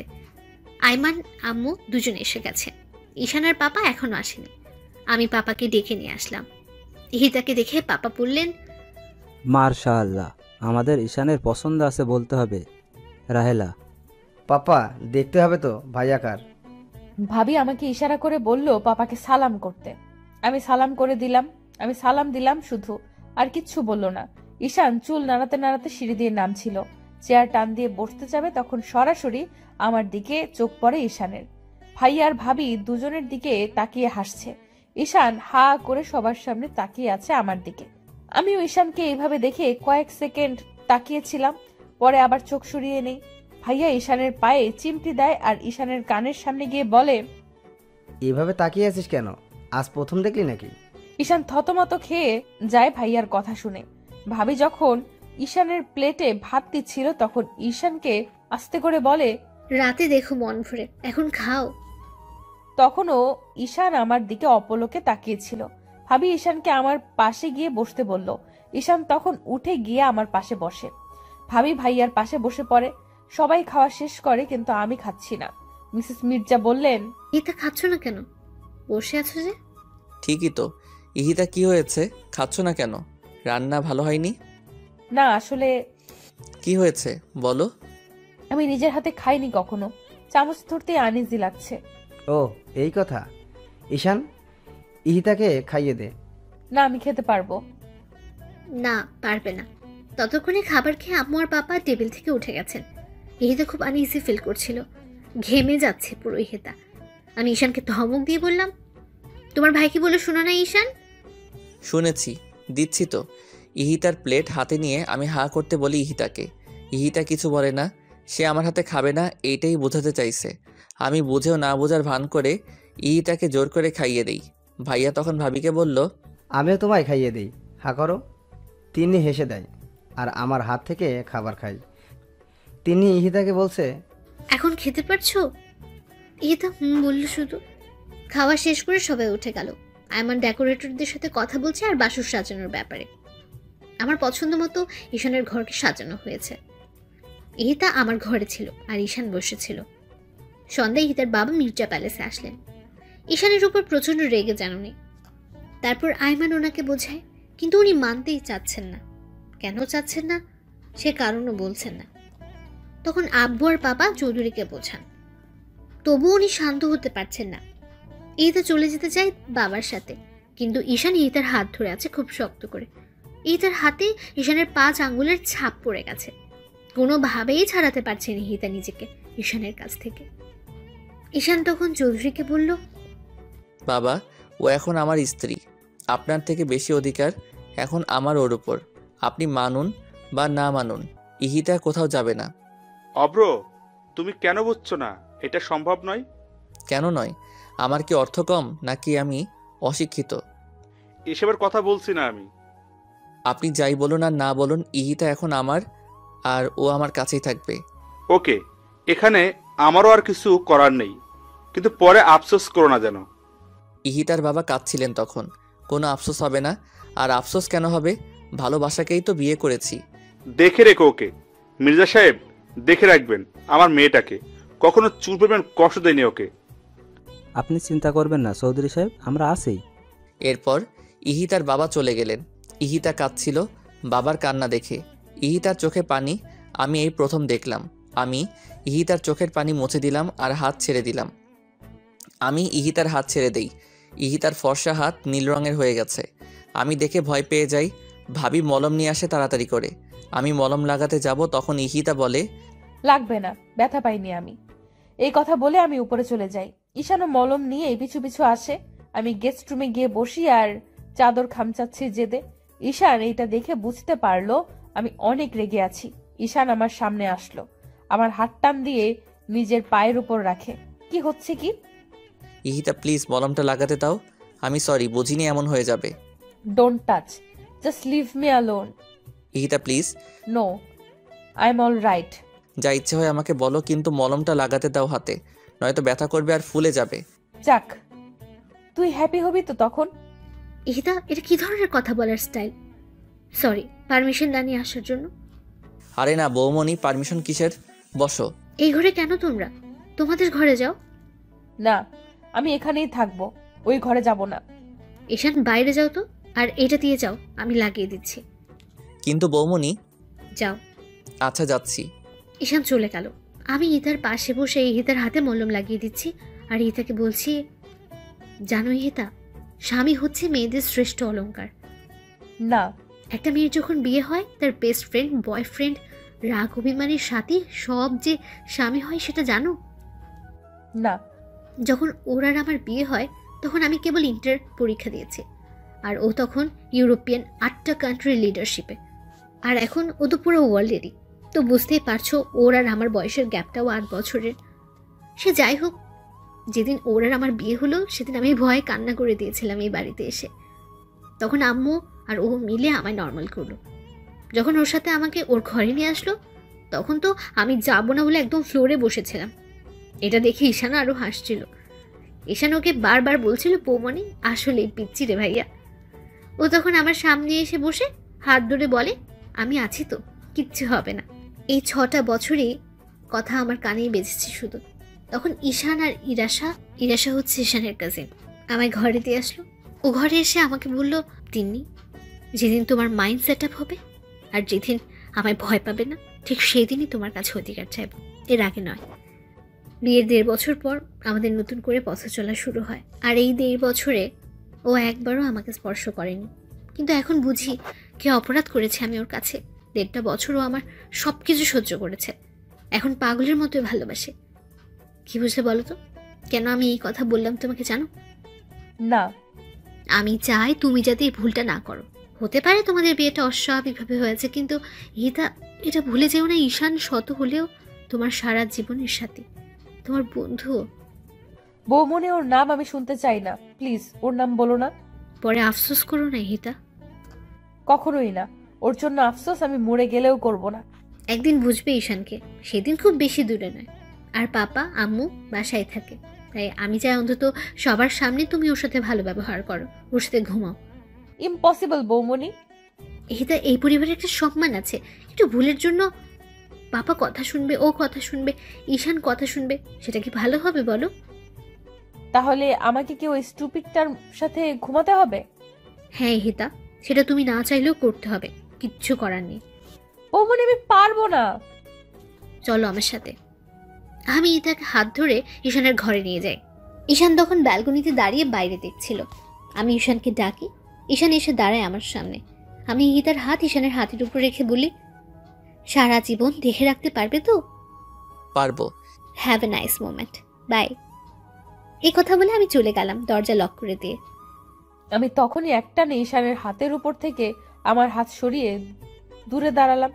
ইহিতা, চিন্তা করো না, আমি কাপুরুষ নই যে তোমায় ছুবো তোমার অনুমতি ছাড়া। ইহিতা কিছু বলল না। ইহিতা বসো, আজকে তোমায় কিছু কথা বলি। না, আমি কিছু শুনতে চাই না তোর মুখ থেকে। শোনা যে দরকার তোমার, বোরিং কিছু বলবো না। এরপর ইহিতা ড্রেসিং টেবিলের সামনে টুলে বসলো আর আমি ইহিতার বিপরীতে সোফায় বসলাম, দূরত্ব কয়েক হাতের। আমি ইহিতার দিকে তাকিয়ে বলি, প্রথম দেখেছিলাম 11ই জানুয়ারি 2013 বিকেল 5:56 এই লন্ডন থেকে এসেছি, বাংলাদেশে 3 দিন হবে। তুমি এসএসসি দিবে। ভাইয়ের সাথে মার্কেটে গিয়েছিলাম বৌমনির জন্য গিফট কিনতে। সিটি ম্যাক্সের পাশের দোকানে ছিলে তুমি। বের হওয়ার সময় তোমার দিকে চোখ যায় আমার। White T shirt, black jeans আর স্ট্রেট করা চুলগুলো একদম খোলা, সাথে তোমার বাবা ছিল। আমি এক দৃষ্টিতে তোমার দিকে তাকিয়েছিলাম। তখন ভাইয়া বলল, এমন করে কি দেখছি? আমি বললাম, একটা পরীকে। তখন ভাইয়া হেসে দিল আর বলল, ওই মেয়ের ডিটেলস আমার জানা, বাসায় চলো বলছি। আমি তখন ভাইয়াকে জিজ্ঞেস করেছিলাম, কিভাবে চিনো? ভাইয়া বলল, আশরাফ চৌধুরী মেয়েকে সবাই চিনে। তখন ভাইয়া সব বলল, তোমার জেদ, তোমার অহংকার, তোমার ডোন্ট কেয়ার অ্যাটিটিউড সম্পর্কে। আমি তখন ভাইয়াকে প্রমিস করেছিলাম ওকে আমি আমার করব। তখন থেকে শুরু হলো আমার ভাবনা তোমায় নিয়ে। যতই ভাবতাম ততই ভালো লাগতো। লন্ডনে আমার রুমে তোমার ছবি লাগানো, সেইগুলো দেখতাম আর ভাবতাম কবে তুমি বড় হবে। যখন আমার পিএইচডি কমপ্লিট হলো তখনই ভাইয়াকে বলে প্ল্যান করে তোমার ভার্সিটিতে যাই। প্রিন্সিপাল স্যার সব জানেন। আর যেদিন তোমায় চর মেরেছিলাম সেই দিন আমি নিজের হাত কেটেছি। এই দেখো। ইহিতার সামনে হাত বাড়িয়ে দিয়ে, বৌমনি খুব বকেছিল সেই দিন যখন তুমি আমার দেওয়া ড্রেসটা কেটে ফেলেছিলে। তখন অনেক রাগ হয় আমার, আর তাই আমি তোমাকে এইভাবে বিয়ে করে নিয়ে আসি। বলো, আমার ভাবনা আর আমার কাজে কি কোনো ভুল ছিল? একটাই তোর ভুল, সেইটা আমায় ভালোবাসা আর বিয়ে করা। সেই ভুল তুমি চাইলে শুধরে দিতে পারো। মরে গেলেও না, কখনো তোকে মেনে নিব না আমি, শুনেছিস তুই? তাহলে তো আমার পাগলামি অ্যাপ্লাই করতে হবে আমার বউয়ের উপর। How dare you! তোর বউ কে? এই সুন্দরী আর পরীটা। চলো ঘুমাবে। তোর সাথে না। হ্যাঁ, আমার সাথেই, আর আমার বুকের উপরে। হোয়াট? ইহিতাকে আমি কোলে তুলে নিলাম। ইহিতা আমার পিঠে মারছে ওকে ছাড়ার জন্য, কিন্তু আমি শুনছি না। আমি ইহিতাকে ফুল দিয়ে সাজানো বিছানায় শুয়ে দিলাম। ইহিতা এক সাইড হয়ে শুয়ে পড়ল। আমি বিছানায় শুই আর ইহিতাকে টেনে ওর পাশে নিয়ে আসি। আমাকে তুই টাচ করবি না। তুই তোর মতো থাক আর আমায় আমার মতো থাকতে দে। না, তোমায় টাচ করার পুরো অধিকার আছে আমার, কিন্তু এখন যদি তুমি চুপচাপ আমার কাছে না ঘুমাও তাহলে তোমার সাথে নেক্সট ডে যা করব তার জন্য তুমি প্রস্তুত থাকবে না ইহিতা। সো বুঝতেই পারছো কি করব। ঈশান, তুই আমাকে তুলে নিয়ে বিয়ে করেছিস বলে আমার সব স্বাধীনতা আর চাওয়া পাওয়া হরণ করে নিসনি। আমাকে আমার মতো থাকতে না দিলে অবস্থা তোর আরো খারাপ হবে। ইহিতা চুপ করো, পাশে ভাইয়ার রুম, এত রাতে চেঁচালে তারা কি ভাববে? হোয়াট দা, আমার বুক সেলফ অফ মরিয়াম, মুখে হাত দিয়েছিস কেন? ঘুমাও তো, আর যেভাবে আছো সেইভাবেই ঘুমাও। ঈশান, ছাড় আমায়। এই মেয়ে তো আমার কথাই শুনছে না। স্কচটেপ নিয়ে আসবো এখন, দেখো। তুই আমায়, আমি কিছু বলার আগেই ঈশান আমাকে কিস করে দেয় আর আমি চুপ হয়ে রাগী দৃষ্টিতে তাকিয়ে থাকি ঈশানের দিকে। আর ঈশান আমাকে জড়িয়ে ধরে ঘুমিয়ে যায়। আমি আনইজি তো ফিল করছি, সাথে রেগেও আছি। এই ছেলে পেয়েছেটা কি? যখন ইচ্ছে আমায় মারবে আর যখন ইচ্ছে আমায় কিস করবে। আমি সব রাগ একসাথে করে ঘুমিয়ে পড়ি। সকালবেলা আমি ঘুম থেকে জেগে দেখি ঈশান এখনো আমাকে জড়িয়ে ধরে ঘুমাচ্ছে আর আমার গলায় ঈশানের মুখের খোঁচা খোঁচা দাড়ি লাগছে। আমি একটু সরে গিয়ে উঠতে যাই, তখন দেখি আমার শাড়ির আঁচল ঈশানের পিঠের নিচে। আমি লজ্জায় শেষ হয়ে যাই। এই ঈশানকে ডাকলেই তো উঠে যাবে, এইভাবে আরো লজ্জা পাবো। এখন কি করব কিছুই ভেবে পাচ্ছি না। ঈশানের প্রতি রাগ হচ্ছে, কেন আমাকে জড়িয়ে ধরতে গেল। আমি নড়াচড়া করতে থাকি অস্থিরতায়। ঈশানের ঘুম ভেঙে যায় নড়াচড়াতে। ঈশান দেখে আমি জেগে গেছি আর কাপড় চোপড় ঠিক নেই, শাড়ি পরার অভ্যাস নেই। তাই ঈশান আমার দিকে তাকিয়ে মুচকি হাসি দেয়। আমার তো তখন রাগে গা জ্বলতে থাকে। আমি একটানে শাড়ির আঁচলটা পরে বিছানা থেকে উঠে শাড়িটা ঠিক করতে থাকি। পারছি না ঠিক করতে, আবার সব খুলে যাচ্ছে। আমি হাতের উপর মাথা রেখে মায়াবী দৃষ্টিতে দেখছি ইহিতার কর্মকাণ্ড আর হাসছি। আওয়াজ না করে হাসছি যাতে ইহিতা শুনতে না পায়। ইহিতার সিল্কি চুলগুলো জট করে আছে, গয়নাগুলো উলটপালট হয়ে সরে গেছে। ইহিতা যত শাড়ি ঠিক করেছে ততই খুলে যাচ্ছে। ইহিতা এবার প্রচণ্ড ক্ষেপে যায়, শাড়ি ফেলে দিয়ে বিছানায় বসে পড়ে। আমার দিকে একবারও তাকাচ্ছে না ইহিতা। আমি বিছানা থেকে উঠে ইহিতাকে দাঁড় করাই আর ইহিতার শাড়ি ঠিক করে দেই, ইহিতার চুল ঠিক করে দেয়। ইহিতা বিরক্ত হয়ে সহ্য করলো। ইহিতা রেডি হয়ে ভাবির কাছে গেল। ভাবি টেবিলে খাবার সার্ভ করছিল আর ভাইয়া কফি খাচ্ছিল। ইহিতা ভাবিকে বলল, গুড মর্নিং বৌমনি আর গুড মর্নিং ভাইয়া। গুড মর্নিং ইহিতা, দুজন একসাথে বললাম। ঈশান কই? জানি না। আচ্ছা বসো তুমি। ইহিতা বসে পেপার পড়ছিল। ইহিতার বাবা আসলো। বাবাকে দেখে ইহিতা দাঁড়িয়ে যায় আর জড়িয়ে ধরে। চৌধুরী সাহেব আমার হাতে এক ব্যাগ ওষুধ দিয়ে যান, কিন্তু সবগুলো নাম ওঠানো। আমি অবাক হয়ে যাই। আঙ্কেল, এই মেডিসিনগুলো কেন? ইতিরাকে প্রতিদিন 2টা করে খাইয়ে দিও, মনে করে প্লিজ। আমার মানুষটাকে দেখো। কিন্তু আঙ্কেল, এতগুলো মেডিসিন, তাও নাম ছাড়া। আর কিসের ওষুধ এগুলো? আমার বুঝ হওয়ার পরেই দেখছি বাবা প্রতিদিন 2টা করে এই ওষুধ আমায় খাওয়ায়, কিন্তু কোনো দিন বলেনি কিসের ওষুধ। আঙ্কেল বলেন কিসের ওষুধ? এত কিছু বলতে পারবো না, আমার অফিসের টাইম হয়ে গেল, যেতে হবে। আর ওষুধগুলো খাইয়ে দিও প্লিজ। এ কথা বলে হনহন করে বেরিয়ে যায় হিতার বাবা। আমি আর আইমান দুজন দুজনের দিকে তাকিয়ে আছি। ইহিতা ওষুধগুলো নিয়ে ঘরে চলে আসে। ঈশানকে কেউ কিছু বলল না, সবাই নর্মালি নিল ব্যাপারটা, কিন্তু আমার মনে খটকা লেগে গেল। আমি সবাইকে খাবার সার্ভ করলাম, সবাই খেয়ে দিয়ে উঠে গেল। আমি আইমানকে বললাম ইহিতার ব্যাপারটা। আইমান আমাকে বলল, হবে হয়তো কিছু, বাদ দাও, খেতেই পারে। আমিও আর মাথা ঘামালাম না। আমি ইহিতাকে ওষুধ খেতে বললাম। ইহিতা ওষুধ খাওয়ার পর আমি ইহিতাকে ছবির অ্যালবাম দেখাতে বসলাম। পাশে ঈশান বসে জুস খাচ্ছে। আইমান অফিসে। আমি ইহিতাকে আগে আমাদের বিয়ের ছবি দেখালাম। ইহিতা হাসছে আর দেখছে, আর ঈশান ইহিতার দিকে মন্ত্রমুগ্ধ হয়ে তাকিয়ে আছে। এরপর আমি ঈশানের ছবি দেখালাম ইহিতাকে। আমি হা হয়ে দেখছি আর পাতা উল্টাচ্ছি। অনেক সুন্দর লাগছে ঈশানকে। এরপর আমি আর চোখে ঈশানকে দেখলাম। এমনিতেও ঈশান দেখতে মাশাআল্লাহ। একটু পর ঈশানের ফোনে ঈশানের বেস্ট ফ্রেন্ড নাদিরা কল করলো। ঈশান আমার আর বৌমনির সামনেই ফোন রিসিভ করলো। হ্যালো নাদিরা, কেমন আছিস? হ্যাঁ আমিও ভালো আছি। বাংলাদেশে আসছিস কবে? তাড়াতাড়ি আয়। এসব শুনে আমি রাগে দাঁড়িয়ে যাই। এরপর আমি সেখান থেকে ঘুরে চলে যাই আর ওয়াশরুমে গোসল করতে ঢুকি, কিন্তু কোনো কাপড় নিয়ে যাইনি। আমার সেই খেয়াল ছিল না। ডাক্তারের কথা শুনে আমি মাটিতে বসে পড়লাম আর হতভম্ব হয়ে ডাক্তারের দিকে তাকিয়ে রইলাম। ইহিতার বাবা চশমা খুলে ফ্লোরে বসে পড়লেন। আমি একদম নিস্তব্ধ হয়ে গেছি। আমার কি বলা উচিত বা কি বলবো সেটাই জানি না। কেবিন থেকে নার্স এসে ডাক্তারকে বলল, স্যার, পেশেন্ট তার বেবিকে দেখতে চাইছে, কি করব?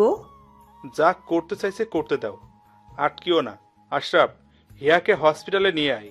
ভাইয়া খুব দ্রুত বাসায় ফোন করলো আর আম্মুকে বলল হিয়াকে নিয়ে ইমিডিয়েট হসপিটালে আসতে।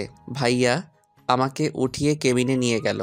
আমি এক দৃষ্টিতে তাকিয়ে আছি ইহিতার দিকে। চোখগুলো লাল রঙের হয়ে গেছে। ইহিতার চোখ থেকে ঝর্ণা বইছে। কে কাকে কি বলবে কিছু বুঝতে পারছি না কেউ। ইহিতা আমার হাতের উপর হাত রাখলো। হিয়ার আব্বু, এই হিয়ার আব্বু, কথা বলবে না হিয়ার আম্মুর সাথে? কথাগুলো বলতে গিয়ে ইহিতার গলা ধরে আসছিল। আমি এখনো কিছু বলছি না, শুধু তাকিয়ে আছি। হিয়ার আব্বু শোনো, আমার হিয়াকে দেখো কিন্তু।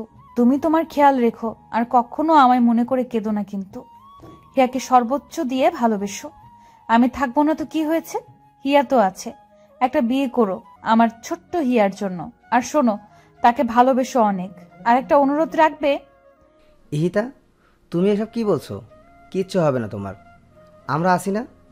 ভাইয়া ও কথা বলছে না কেন? ভাইয়া, ওকে কথা বলতে বলেন। ও কি একটা বার আমায় জড়িয়ে ধরবে না? ও এভাবে তাকিয়ে আছে কেন আমার দিকে? ও হিয়ার আব্বু, কথা বলো না একটু। হিয়ার আব্বু। ঈশান, এই ঈশান, ভাই ঈশান, ভাই আমার, একটাবার কথা বল। এইভাবে চুপ করে থাকিস না। দেখ, ইহিতা কাঁদছে, তোর ইহিতা কাঁদছে। একটাবার ওর সাথে কথা বল। এইভাবে চুপ করে থাকিস না। একা আমায় রেখে চলে যাবে? হিয়াকে রেখে চলে যাবে? আমার ভালোবাসা তোমার কাছে কিছুই ছিল না? হিয়ার আব্বু, একটা বার আমায় জড়িয়ে ধরো, একটা বার। ইহিতা উঠতে চেষ্টা করলো। ভাইয়া ইহিতাকে উঠিয়ে দেয়। ইহিতা আমাকে জড়িয়ে ধরলো। আমিও ইহিতাকে পাগলের মতো জাপটে ধরে আছি। ইহিতার চুলগুলো সব আমার হাতের মুঠো বন্দি হয়ে আছে। কেঁদে দুইজনেই গা ভাসাচ্ছি। ইহিতার আব্বু, ভাইয়া, ভাবি, ডাক্তার, নার্স সবাই কাঁদছে। ভাবি সামনে আগানোর সাহস পাচ্ছে না। এরই মাঝে বাবা মা হিয়াকে নিয়ে কেবিনে ঢুকলো। হিয়া কাঁদছে অনেক। হিয়ার কান্নার আওয়াজ শুনে ইহিতা হিয়ার দিকে তাকায় আর খুব দ্রুত হিয়াকে কোলে নেয়। ইহিতা হিয়াকে কোলে নেওয়ার পর হিয়া একদম চুপ হয়ে যায় আর ইহিতার দিকে ফ্যালফ্যাল করে তাকিয়ে থাকে। ইহিতা বুকের সাথে মিশিয়ে ফেলে হিয়াকে। আমি ইহিতাকে ছাড়ছি না। ইহিতার কপালের সাথে কপাল লাগিয়ে বললাম, এই ছোট্ট হিয়াটা কি থাকতে পারবে ওর আম্মুকে ছাড়া? ও হিয়ার আম্মু, তুমি প্লিজ কোথাও যেও না হিয়াকে আর আমাকে ছেড়ে। আমি বেঁচে থেকেও যে মরে যাব। ইহিতা সোনা, প্লিজ তুমি যেও না কোথাও। আমি পারবো না তোমাকে ছাড়া থাকতে। আমি কিভাবে থাকবো তোমাদের ছাড়া? আমি মরতে চাই না, আমি মরতে চাই না। ইহিতা, আমি তোমায় কোথাও যেতে দিব না, কোথাও না। তুমি আমার আর আমার কাছেই থাকবে। ইহিতা, আমায় একা করে দিও না। আমি পাগল হয়ে যাব ইহিতা, পাগল হয়ে যাব। হিয়ার আব্বু, আমার হিয়াকে দেখো আর ওকে কখনো কষ্ট দিও না। ওর জন্য একটা মা এনে দিও। চুপ করো তুমি। আমার ইহিতার কিচ্ছু হবে না, কিচ্ছু না। বাবা, আমাকে মাফ করে দিও। এতদিন অনেক অন্যায় করেছি। তুমি নিজের খেয়াল রেখো, হিয়ার সাথে থেকো। আর ওর জন্য একটা মিষ্টি মেয়েকে এনে দিও। আর ভাইয়া, বৌমনি, হিয়াকে দেখো। আর আমার এই পাগলটাকেও দেখো, আমার বাবাকেও দেখো। আম্মু, আব্বু, আমায় মাফ করে দিও। অনেক বেয়াদবি করেছি তোমাদের সাথে, মাফ করে দিও। আর তোমাদের হিয়াকে দেখে রেখো। আমার সবচেয়ে প্রিয় জিনিস দুটো রেখে যাচ্ছে, আমার ঈশান আর হিয়া। ওদের অযত্ন করো না। কেউ কিছু বলতে পারছে না, শুধু কাঁদছে। নার্সরা সবাই বেরিয়ে গেছে এই দৃশ্য সইতে না পেরে। মায়ের কোলে সন্তান রেখে মা মারা যাচ্ছে, এর থেকে দুর্ভাগা হয়তো এই দুনিয়ার কেউ নেই। আমি ঈশানকে ছেড়ে দিয়ে হিয়াকে ঈশানের কোলে দিলাম। কাঁদবে না একদম। আর ঠিক মতো খাওয়া দাওয়া করবে। হিয়াকে খাওয়াবে, গোসল করাবে, খেলবে ওর সাথে। সব দায়িত্ব তোমায় দিয়ে গেলাম, কিন্তু কোনো দায়িত্ব নিতে যদি ভুল করেছো তো দেখো। আমি কেমনে থাকবো ইহিতা? আমায় নিয়ে যাও না তোমার সাথে। তোমায় ছাড়া আমি কেমনে থাকবো বলো ইহিতা, বলো। তুমি কেন বুঝছো না ইহিতা ছাড়া? ঈশান আমার কথা শেষ করার আগেই ইহিতা আমার বুকের উপর মাথা কাত করে দেয় আর হিয়ার উপর এক হাত ফেলে দেয়। আমার তখন বুক ধুক করে ওঠে, আমার হাত কাঁপছে। ভাইয়া হিয়াকে নেয় আমার কাছ থেকে আর আমি ইহিতার মাথা নাড়িয়ে দেখি ইহিতা কথা বলছে না। আমি ইহিতার গাল ধরে বলি, ইহিতা, এই হিয়ার আম্মু, কোথায় গেলা তুমি? এই ইহিতা, ইহিতা। ইহিতার বাবা চুপ হয়ে যায় আর ডাক্তার আমাকে সরিয়ে দেয় ইহিতার সামনে থেকে। ভাবি সেন্সলেস হয়ে যায়। ভাইয়া হিয়াকে সিমির কাছে দিয়ে ভাবির জ্ঞান ফিরালো। ভাবি তখন ভাইয়াকে জড়িয়ে ধরে হাউমাউ করে কেঁদে দেয়। ইহিতার মুখের দিকে তাকিয়ে আছি আমি। হিয়া অনেক কান্না করছে। হিয়ার কান্না কেউ থামাতে পারছে না। আমি তখন হিয়াকে কোলে নেই। হিয়াকে কোলে নিয়ে আমি ইহিতার লাশের সামনে যাই। হিয়া তখন ইহিতার জামা ধরে টানাটানি করছিল, কিন্তু ইহিতার নির্জীব শরীর আর তার আদরের মেয়ের ছোঁয়া বুঝতে পারছে না। আমি হিয়াকে বুকে জড়িয়ে নিয়ে শুধু কাঁদছি। সামনে ইহিতার মায়াভরা মুখটি চোখ বন্ধ করে রেখেছে সারা জীবনের জন্য। ইহিতার বাবা কিছু বলছে না। ডাক্তার সাগর ইহিতার বাবাকে সামলাচ্ছেন। ভাইয়া ভাবি আমার কাছে এসে দাঁড়ায়। ভাবি হিয়াকে আমার কোল থেকে নেয়। ভাইয়াকে জড়িয়ে ধরে হাউমাউ করে কেঁদে দেয় আমি। ভাইয়ারে আমি থাকবো কিভাবে এই মায়াপরীকে ছাড়া? আমার হিয়া থাকবে কিভাবে? ও এইভাবে আমাদের দুইজনকে একা ছেড়ে চলে গেল কেন? ভাইয়া কথা বলো। আর কখনোই তো ও আমায় বলবে না খাইয়ে দাও, বলবে না দুষ্টামি করো না। ভাইয়া আমার বুকটা যে ফেটে যাচ্ছে রে ভাইয়া। ইহিদাকে এনে দাও ভাইয়া, এনে দাও। আমি মরে যাবো ওকে ছাড়া। ভাই তুই কাঁদিস না। তুই এইভাবে ভেঙে পড়লে হিয়ার আম্মুকে কে দেখবে বল? এখন তোর উপরে দায়িত্ব কত তুই জানিস না। শক্ত কর নিজেকে। ভাইয়া আমি ইহিতাকে ছাড়া থাকতে পারবো না। ভাইয়া এনে দাও ওকে। ভাইয়াও কাঁদছে, কিন্তু কি বলবে? ভাবি করিডোরে দাঁড়ায় হিয়াকে নিয়ে। মা বাবাও ভাবির পাশে বসে কাঁদছে। 1 ঘন্টার মধ্যে ইহিতাকে দাফন করা হলো। আমি হাতে মাটি লাগা থাকা অবস্থায় হিয়াকে নিয়ে কবরের সামনে বসে পড়লাম আর চোখের পানি দিয়ে কবর ভিজাচ্ছি। হিয়াও চিৎকার করে কাঁদছে। আমি কোনো কথা বলছি না, শুধু হিয়ার দিকে তাকিয়ে আছি। আম্মু দেখ না, তোর আম্মু কি শান্তিতে ঘুমাচ্ছে তোকে আর আমাকে ছেড়ে? বল তো আম্মু, তুই কি থাকতে পারবি তোর আম্মুকে ছাড়া? ভাইয়া পাশে দাঁড়িয়ে কান্না করছে, সাথে বাবা আর আঙ্কেল। আমি হিয়াকে বলছি, জানো হিয়া, তোমার আম্মু কখনো অন্ধকারে থাকতে পারতো না। আজ দেখো ও নিজেই অন্ধকার হয়ে গেছে। ও ভয় পেলেই আমার টি শার্ট ছিঁড়ে ফেলতো টান দিয়ে, কিন্তু এখন কে ছিঁড়বে?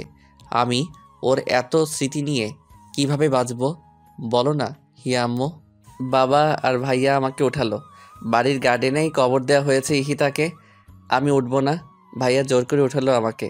ভাবির কোলে দিল হিয়াকে। ভাইয়া ভাবিকে বলল হিয়াকে খাবার খাওয়াতে।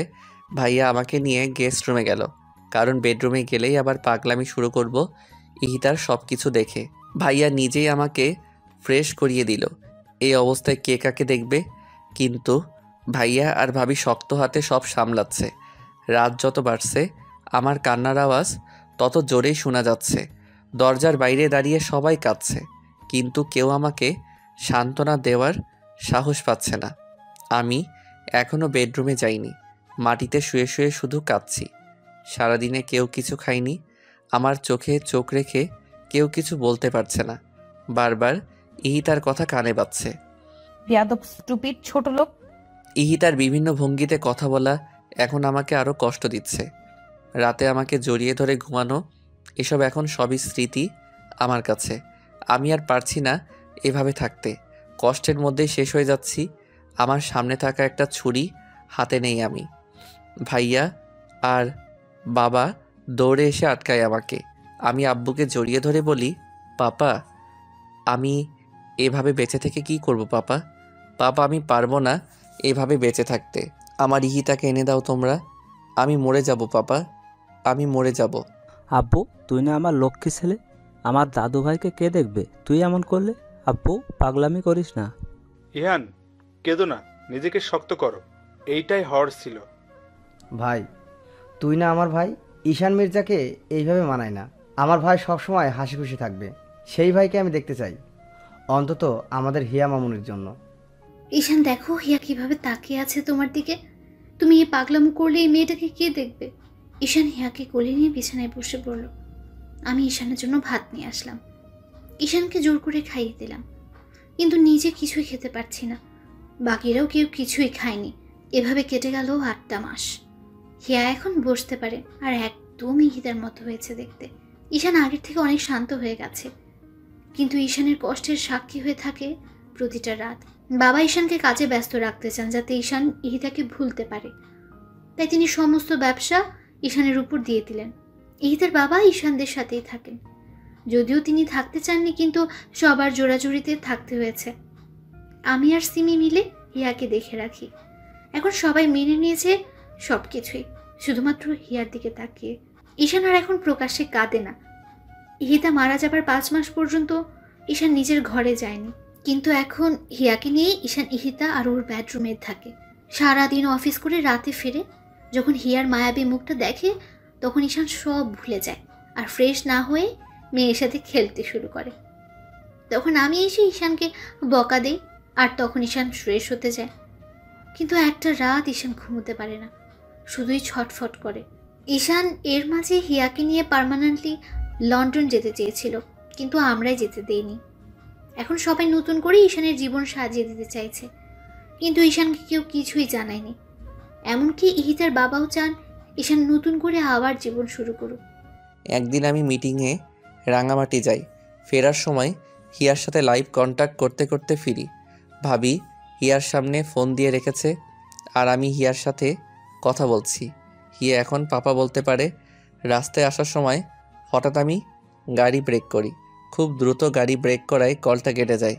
আমি সামনে তাকিয়ে দেখি একটা মেয়ে হাত দিয়ে ইশারা করছে গাড়ি থামানোর জন্য। আমি গাড়ি থামানোর সাথে সাথে মেয়েটা আমার গাড়িতে উঠে পড়ে। আমি রেগে যাই। হেই, হু আর ইউ? আমার গাড়িতে এইভাবে বসলেন কেন? আমি বাড়ি থেকে পালিয়ে এসেছি, প্লিজ গাড়ি স্টার্ট করুন, নয়তো ওরা আমায় ধরে নিয়ে যাবে। প্লিজ তাড়াতাড়ি চলুন না। হোয়াট? আপনি আমাকে বলছেন গাড়ি স্টার্ট করতে, আর আপনি কি বললেন? পালিয়ে এসেছেন? নামুন আমার গাড়ি থেকে। ননসেন্স কোথাকার! নামুন বলছি। প্লিজ আপনি এমন করবেন না, আমি অনেক বিপদে আছি, আপনি এখান থেকে চলুন প্লিজ, আপনাকে আমি সব বলছি। দেখে তো মনে হচ্ছে আজকে আপনার বিয়ে ছিল। তা বিয়ের স্টেজ থেকে কি পালিয়েছেন? প্লিজ আগে তো এখান থেকে চলুন, আপনাকে আমি সব বলছি। আমি গাড়ি স্টার্ট করে সেখান থেকে চলে এলাম। আমি অদ্রিকা, সিঙ্গাপুর থেকে দেশে ফিরেছি 3 দিন হলো, আর এসেই শুনি আমার ফুপি আমার বিয়ে ঠিক করেছেন। আমি বিয়ে করব না বলেই পালিয়ে এসেছি। তা বিয়ে কেন করবেন না? বয়ফ্রেন্ড আছে? আরে না, ওইসব কিছু না, সে অনেক কথা। সরি, আপনাকে আমি ঝামেলায় ফেলে দিলাম। নামবেন কোথায়? কোথায় নামবো জানি না, ঢাকাতে আমার কোনো রিলেটিভ থাকে না। আজীব তো, কোথায় নামবেন জানেন না আর আমার গাড়িতে উঠলেন। যদি কিছু মনে না করেন আপনাকে একটা কথা বলি। হুম। আপনি মেরিন রেজিস্ট্রিতে সাইন করতে পারেন, যাতে আমি আমার ফুপিকে দেখাতে পারি আমি ম্যারিড। কথা দিচ্ছি আপনার কোনো ঝামেলা হবে না, ফুপি ট্রাস্ট করলে আমি আপনাকে ছেড়ে দেব আর আমি বাইরে চলে যাব। লোকটা এই কথা শুনে গাড়ি খুব জোরে ব্রেক করলো আর বলল, কি বললেন আপনি? আসলে আমার ছেলে ফ্রেন্ডদের সবাইকে ফুপি চিনে তো, তাই, নয়তো ওদেরই হেল্প নিতাম। নামুন আমার গাড়ি থেকে। Just get down from my car. আমি অদ্রিকাকে রাগে গাড়ি থেকে নামিয়ে দিলাম। অদ্রিকা অসহায়ের মতো তাকিয়েছিল আমার দিকে, কিন্তু আমি এতটাই রেগে গেছি বিয়ের কথা শুনে, যা বলার বাইরে। তাই আমি অদ্রিকাকে একা ফেলেই চলে গেলাম। কিছু দূর যাওয়ার পর ভাবি ফোন দেয়। ফোন রিসিভ করে বলো, বৌমণি। আর কতক্ষণ লাগবে আসতে? হিয়া কাঁদছে কিন্তু। ঘন্টাখানেক লাগবে বৌমণি। মেজাজ এত চওড়া কেন? এমনি। বলো কেন? এরপর আমি ভাবিকে সব বললাম। এসব শুনে ভাবি রেগে গেল আমার উপর। কাজটা তুমি ঠিক করলে না ঈশান। ভুল কি করেছি বৌমণি? ওই মেয়ের সাহস হয় কি করে আমার ইহিতার জায়গা চাওয়ার? মেয়েটা নিশ্চয়ই কোনো বিপদে পড়েছে তাই এমন করে বলেছে। তুমি যাও ওকে ফিরিয়ে নিয়ে আসো, আর সেটা আমি বলছি ঈশান। কিন্তু বৌমণি। কোনো কিন্তু না ঈশান, আদ্রিকাকে নিয়ে বাসায় ঢুকবে। ফোন রাখছি আমি। আমি এইবার কন্ট্রোলের বাইরে চলে গেলাম। রাগে গাড়ি ঘোরালাম আর গাড়ির স্পিড 85 কিলোমিটার পার আওয়ার করলাম। আমি যেখানে অদ্রিকাকে নামিয়ে দিয়েছিলাম সেখানে অদ্রিকা বসেছিল। ও কোনো ফোন আনেনি যে কাউকে ফোন করবে, আর কাকেই বা করবে ফোন। এসব ভেবে ভেবে অদ্রিকা পাগল হয়ে যাচ্ছে। আচমকাই আমার গাড়ি অদ্রিকার সামনে থামলো। অদ্রিকা আমাকে বলল, আপনি? গাড়িতে বসেন অ্যান্ড ফার্স্ট। আমায় তাড়াতাড়ি বাসায় যেতে হবে। কিন্তু জাস্ট শাট আপ, যা বলেছি করুন।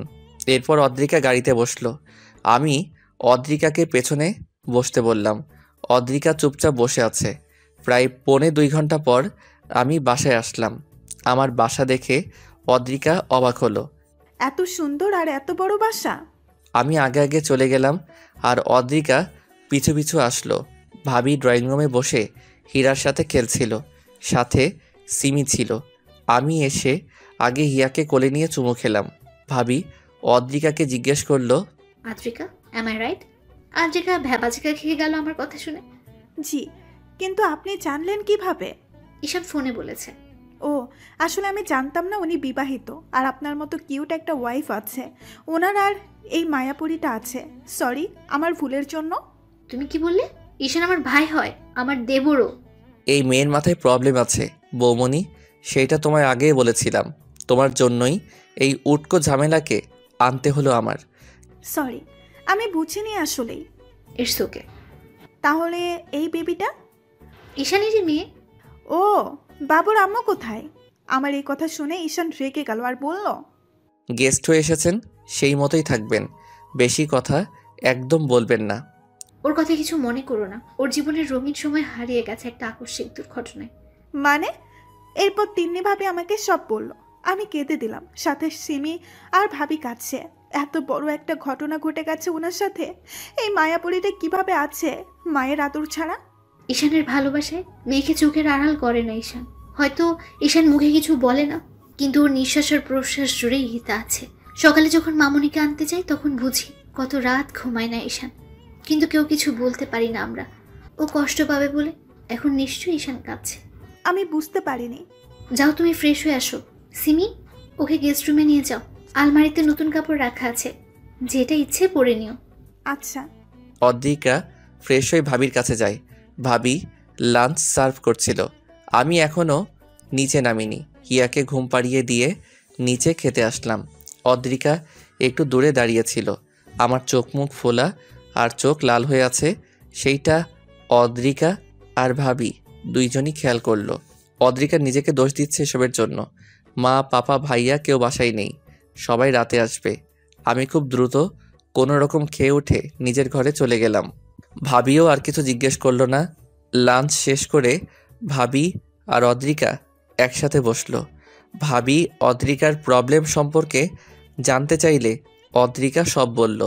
ঘটনাটা ছিল, অদ্রিকার বাবা মা মারা যাওয়ার আগে অদ্রিতাকে সব সম্পত্তি দিয়ে যান, কিন্তু অদ্রিকার ফুপি সেই সম্পত্তি পাওয়ার জন্য ফালতু একটা বেকার ছেলের সাথে অদ্রিকার বিয়ে দিতে চায়, কিন্তু অদ্রিকা সেখান থেকে পালিয়ে আসে। অদ্রিকা সবেমাত্র পড়াশোনা শেষ করে দেশে ফিরেছে, আর এর মাঝেই সে তার ফুপির আসল রূপ দেখতে পায়। এসব বলতে বলতে অদ্রিকা একটা দীর্ঘ নিঃশ্বাস ফেলল। এর মাঝে অদ্রিকা একবারও আমার বেডরুমে যায়নি। অদ্রিকা আসার পর ভাবি একজন সঙ্গী পেয়েছে, কিন্তু অদ্রিকার নিজেকে ঝামেলা মনে হচ্ছে। হঠাৎ করে অদ্রিকা নিজের অজান্তে আমাকে কষ্ট দিয়ে ফেলল। এসব ভেবে অদ্রিকার মন ভীষণ খারাপ। রাত পর্যন্ত আমি নিচে নামলো না। ভাবিও 3 বার গিয়ে হিয়াকে দেখে এসেছে, কিন্তু অদ্রিকা আসেনি একবারও আমার ঘরে। রাতে সবাই একসাথে ডিনার করলাম। রাতে যখন সবাই খেতে বসলো তখন সবাই ভাবিকে জিজ্ঞেস করছিল, এই মেয়েটা কে? এরপর ভাবি অদ্রিকার সব কথা বলল সবাইকে। আমি চুপচাপ খাচ্ছি, আর হিয়া সিমির কোলে। অদ্রিকাকে দেখে হিয়া অদ্রিকার কোলে আসতে চাইছে। অদ্রিকাও ছটফট করছে হিয়াকে কোলে নেওয়ার জন্য। এরপর অদ্রিকা খাওয়া শেষ না করেই হিয়াকে কোলে নিল। হিয়াকে কোলে নেওয়ার পর হিয়া অদ্রিকার চুল ধরে হেসে দেয়। অদ্রিকা হিয়াকে চুমু দিল। এরপর হিয়াকে কোলে নিয়ে খাওয়া শেষ করলো অদ্রিকা। সবাই হিয়ার দিকে তাকিয়েছিল। কতটা খুশি হয়েছে হিয়া অদ্রিকাকে পেয়ে। আমি খাওয়া শেষ করেই হিয়াকে নিয়ে উপরে চলে গেলাম। হিয়া তখন কেঁদে দিল, কিন্তু আমি হিয়াকে থামাতে থামাতে উপরে উঠে গেলাম। অদ্রিকার মন খারাপ হয়ে গেল আমার এমন ব্যবহারে। অদ্রিকাকে তখন ভাবি বলল, কিছু মনে করো না। না বৌমনি।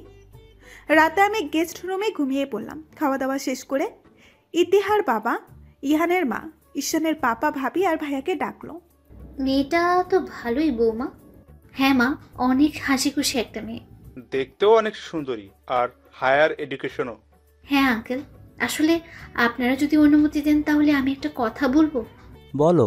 আজকে হিয়া আদ্রিকার কোলে অনেক খুশি ছিল। মনে হলো আদ্রিকাকে ও আগে থেকেই চেনে, আর ঈশানের সারাটা জীবন পড়ে আছে। তাই আমি চাইছি যদি আদ্রিকা রাজি থাকে তাহলে ঈশানের সাথে আদ্রিকার বিয়ে দিলে কেমন হয়? বৌমা, আমরাও এই কথাটাই ভাবছিলাম। ছেলেটার কত একা থাকবে, ওর তো একটা চাওয়া পাওয়া আছে, আর ওর মন থেকে ইহিতার স্মৃতি মুছার জন্য একটা ওয়ে দরকার, আর এইটা হচ্ছে অদ্রিকার মতো ভালো আর রুচিশীল একটা মেয়ের সঙ্গ। হ্যাঁ বেয়াই, আপনি ঠিক কথাই বলেছেন। কিন্তু পাপা, ঈশান তো রাজি হবে না, আর ও চাইবে না আবার বিয়ে করতে। জানি আইমান, কিন্তু ওকে তো রাজি করাতে হবে, নয়তো এই ছোট মেয়েটা তো মায়ের আদর থেকে সারা জীবন বঞ্চিত হবে। ঈশানকে বলে দেখবো আমরা কালকে সন্ধ্যায়, বলবো যখন ও বাসায় আসবে। পাপা, আমিও একটু খোঁজ নিই অদ্রিকার, কালকের মধ্যে খোঁজ নিচ্ছি আমি। সেইটাই ভালো। আমি হিয়াকে ঘুম পাড়িয়ে বারান্দায় দাঁড়িয়ে আছি। আমার কিছুতেই ঘুম আসছে না। এই বারান্দায় দাঁড়িয়ে কত মজা করেছে আমি আর ইহিতা, সেসব ভেবেই কাঁদছি। বারবার মনে হয় এই বুঝি ইহিতা ফিরে আসবে আর বলবে আমি এসে গেছি। তো আর কত কাঁদবে। তার 8 মাসের ছোট্ট মেয়েটা মাত্র 7 দিনে পেয়েছে মায়ের আদর। আরও একটা নির্ঘুম রাতের সমাপ্তি হলো আমার। সকালে রেডি হয়ে টেবিলে আসলাম ব্রেকফাস্ট করার জন্য। ওয়ালেটের ঘড়ি নিয়েছো ঈশান? নিশ্চয়ই নাওনি। সরি বৌমনি, ভুলে গেছি। আমি নিয়ে আসছি। দাঁড়াও, তোমায় যেতে হবে না, আমি নিয়ে আসছি। ফাইল নিয়েছো সব? হ্যাঁ, ভাবি আমার ঘরে গিয়ে সব নিয়ে আসলো। হিয়া অদ্রিকার সাথে সোফায় বসে খেলছে। আমি হিয়াকে দেখছি, হিয়া কতটা খুশি। আমি নাস্তা করে হিয়াকে আদর করে চলে গেলাম। হিয়াকে নিয়ে খেলতে খেলতে অদ্রিকা আমার ঘরে গেল। দেয়ালে শুধুই ইতিহার ছবি আর হিয়ার ছবি। ইতিহার ব্যবহার করা পারফিউমটাও দেখতে পেলাম। অনেক সুন্দর ঈশানের রুমটা, কিন্তু সব জায়গাতেই শোকের অনেক বড় একটা ছাপ। আমি চলে আসলাম ঈশানের রুম থেকে। আমার জামা কাপড় গুছাচ্ছি হিয়াকে সিমের কোলে দিয়ে। আমি চলে যাব, কারণ আমি চাই না ঈশান আবার কষ্ট পাক আমার জন্য। তিন্নি ভাবি আমাকে খুঁজতে যখন গেস্ট রুমে আসলো, তখন দেখলো আমি রেডি হচ্ছি। কি ব্যাপার, কোথায় যাচ্ছ? আমি অবাক হয়ে আদ্রিকাকে জিজ্ঞেস করলাম। বৌমনি, চলে যাচ্ছি। একটা দিন তো আপনাদের অনেক কষ্ট দিলাম, আর কত। বুঝলাম, তা যাবেন কোথায়? সিঙ্গাপুরেই চলে যাব। ব্যাংকে ক্যাশ যা আছে সেইগুলো নিয়ে। ফুপি তো ভেঙেই ফেলেছে সব, আর আপনাদেরকেই বা কতদিন কষ্ট দিব এভাবে আগাছা হয়ে থেকে। যদি পার্মানেন্ট করে রাখি তো? মানে? হিয়ার সবচেয়ে ভালো আম্মু হয়ে দেখাবা, পারবা না? তার মানে? তুমি যদি রাজি থাকো তাহলে আমার ভাইয়ের বউ বানাবো তোমাকে। ঈশানের দায়িত্ব আর মামুনির দায়িত্ব সব নিজের হাতে সামলাতে হবে। আমি ফ্রেশ হয়ে এসে দেখি অদ্রিকা খাটে বসে ঝিমাচ্ছে। আমি শুধু তাকিয়েই রইলাম অদ্রিকা কী করে এটা দেখার আশায়। আমি টাওয়েল সোফার উপর রেখে অদ্রিকার দিকে তাকিয়ে আছি আর হাসছি। অদ্রিকা বসে বসে কিভাবে ঝিমাচ্ছে এইটা দেখে এক পর্যায়ে আমি জোরে হেসে দেই, আর অদ্রিকা চোখ তুলে দেখে আমি হাসছি। অদ্রিকা দাঁড়িয়ে গিয়ে জিজ্ঞেস করে, হাসছেন কেন? মুরগির মতো ঝিমালে তো হাসবই। আমি মুরগি? চোখ রাঙান কেন? হাসেন কেন? তর্ক বাদ দিন, ঘুম পেয়েছে, ঘুমিয়ে যাবেন, কথা শেষ। আপনার মতোই তো, যখন যা মন চাই করি নাকি? ঝগড়া করবেন না তো। লাঞ্চে কি খাবেন বলুন? যা রান্না করে বৌমনি সেটাই। আপনি কি খাবেন সেটা বলুন। বিরিয়ানি হলে ভালো হয়। আচ্ছা, করে দিচ্ছি। তাই নাকি? তো কি মনে হয়, পারি না নাকি? না, অনেক পারেন। ইয়েস, হিয়ার পাশে বসুন। আচ্ছা। অদ্রিকা রান্না করতে গেল, আমি হিয়ার পাশে বসে ফোন টিপছিলাম। লাঞ্চে আমি ঈশানকে ডাকলাম, আর ঈশান খেতে এলো।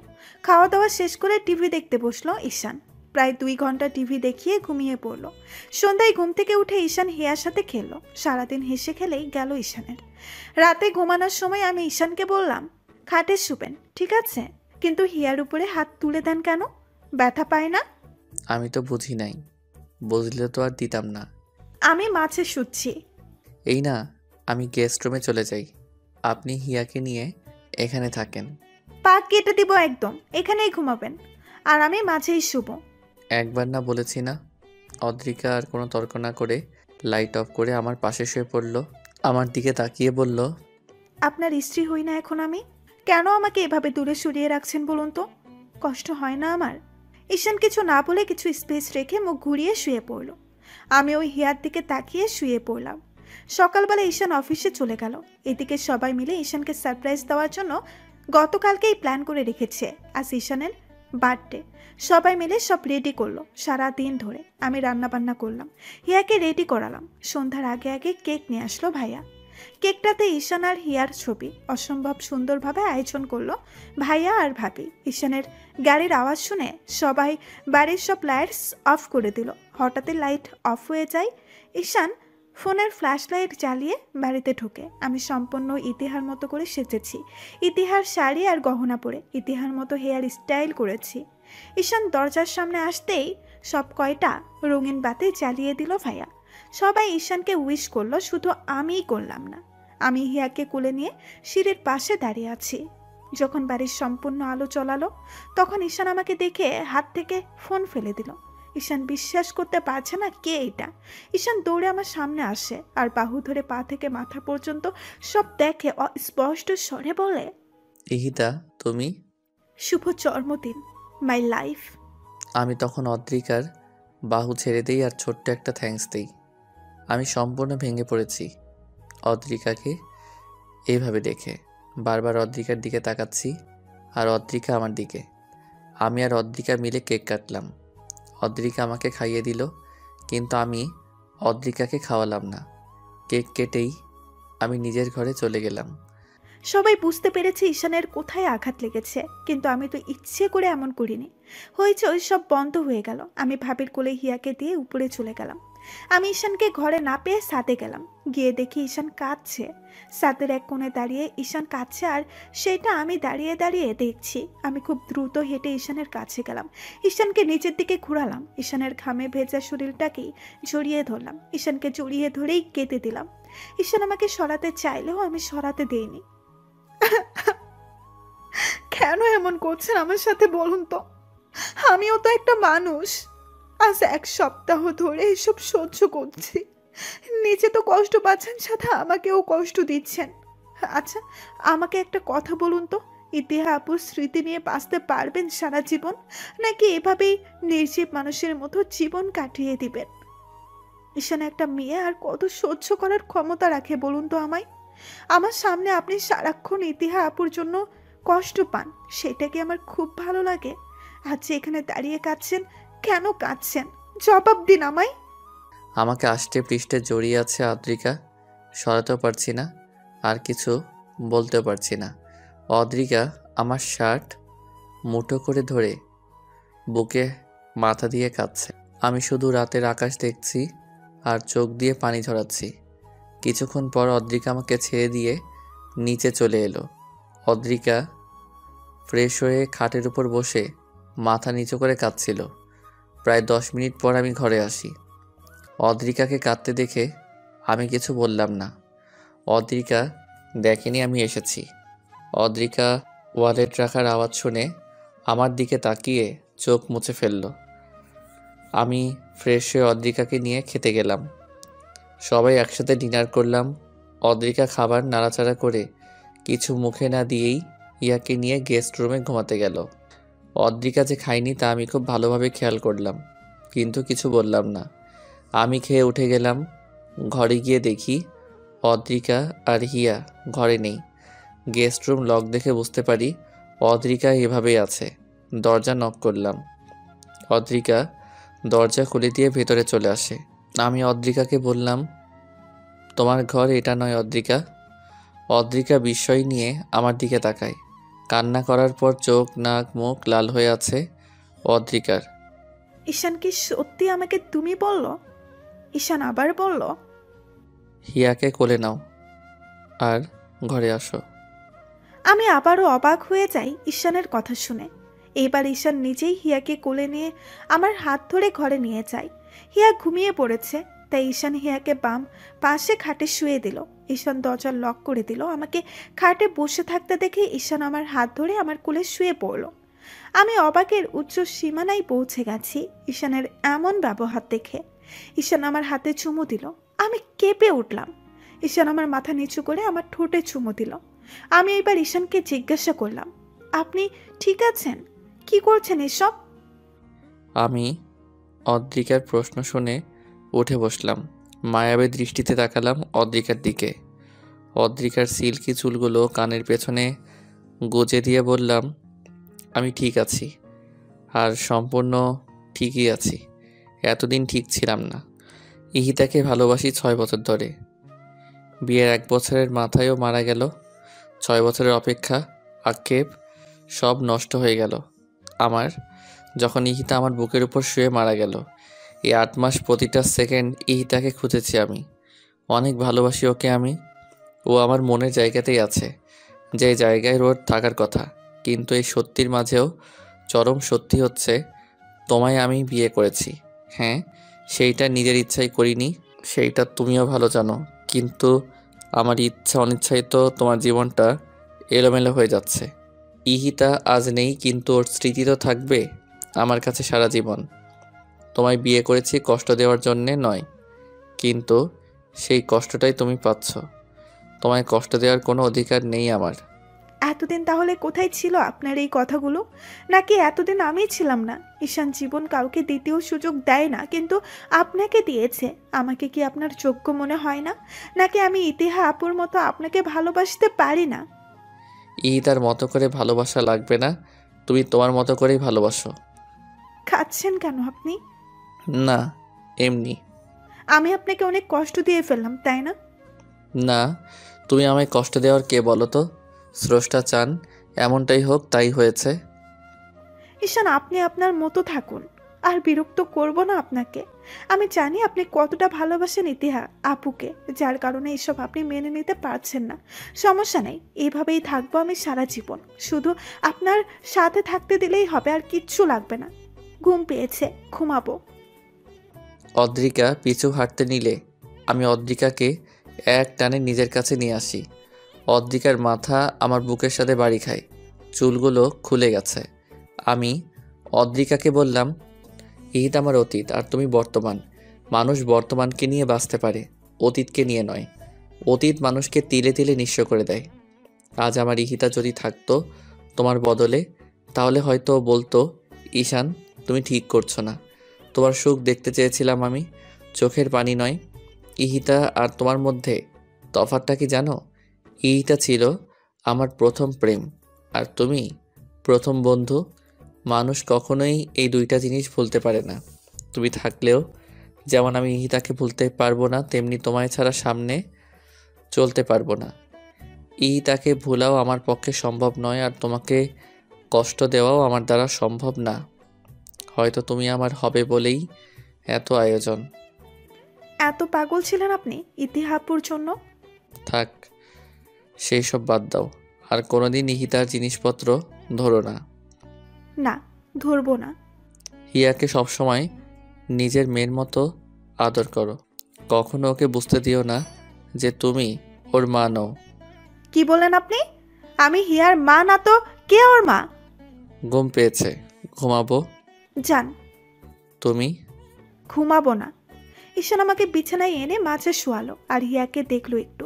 এরপর ঈশান আমাকে জড়িয়ে ধরে ঘুমিয়ে পড়লো। ঈশানের দিকে তাকিয়ে আছি, আর মনে মনে বলছি, এই ছেলেটাকে আর কোনো দিন কষ্ট দেওয়া যাবে না। জীবনে অনেক কষ্টটাই পেয়েছেও। আর ইতিহার নাম বলবো না আমি ঈশানের সামনে। এরপর আমিও ঘুমিয়ে পড়লাম। সকালে ঘুম থেকে উঠে দেখি ঈশান আর হিয়া দুজনেই ঘুমাচ্ছে। আমি উঠে যাই, ফ্রেশ হয়ে ঈশানের জন্য খাবার রেডি করলাম।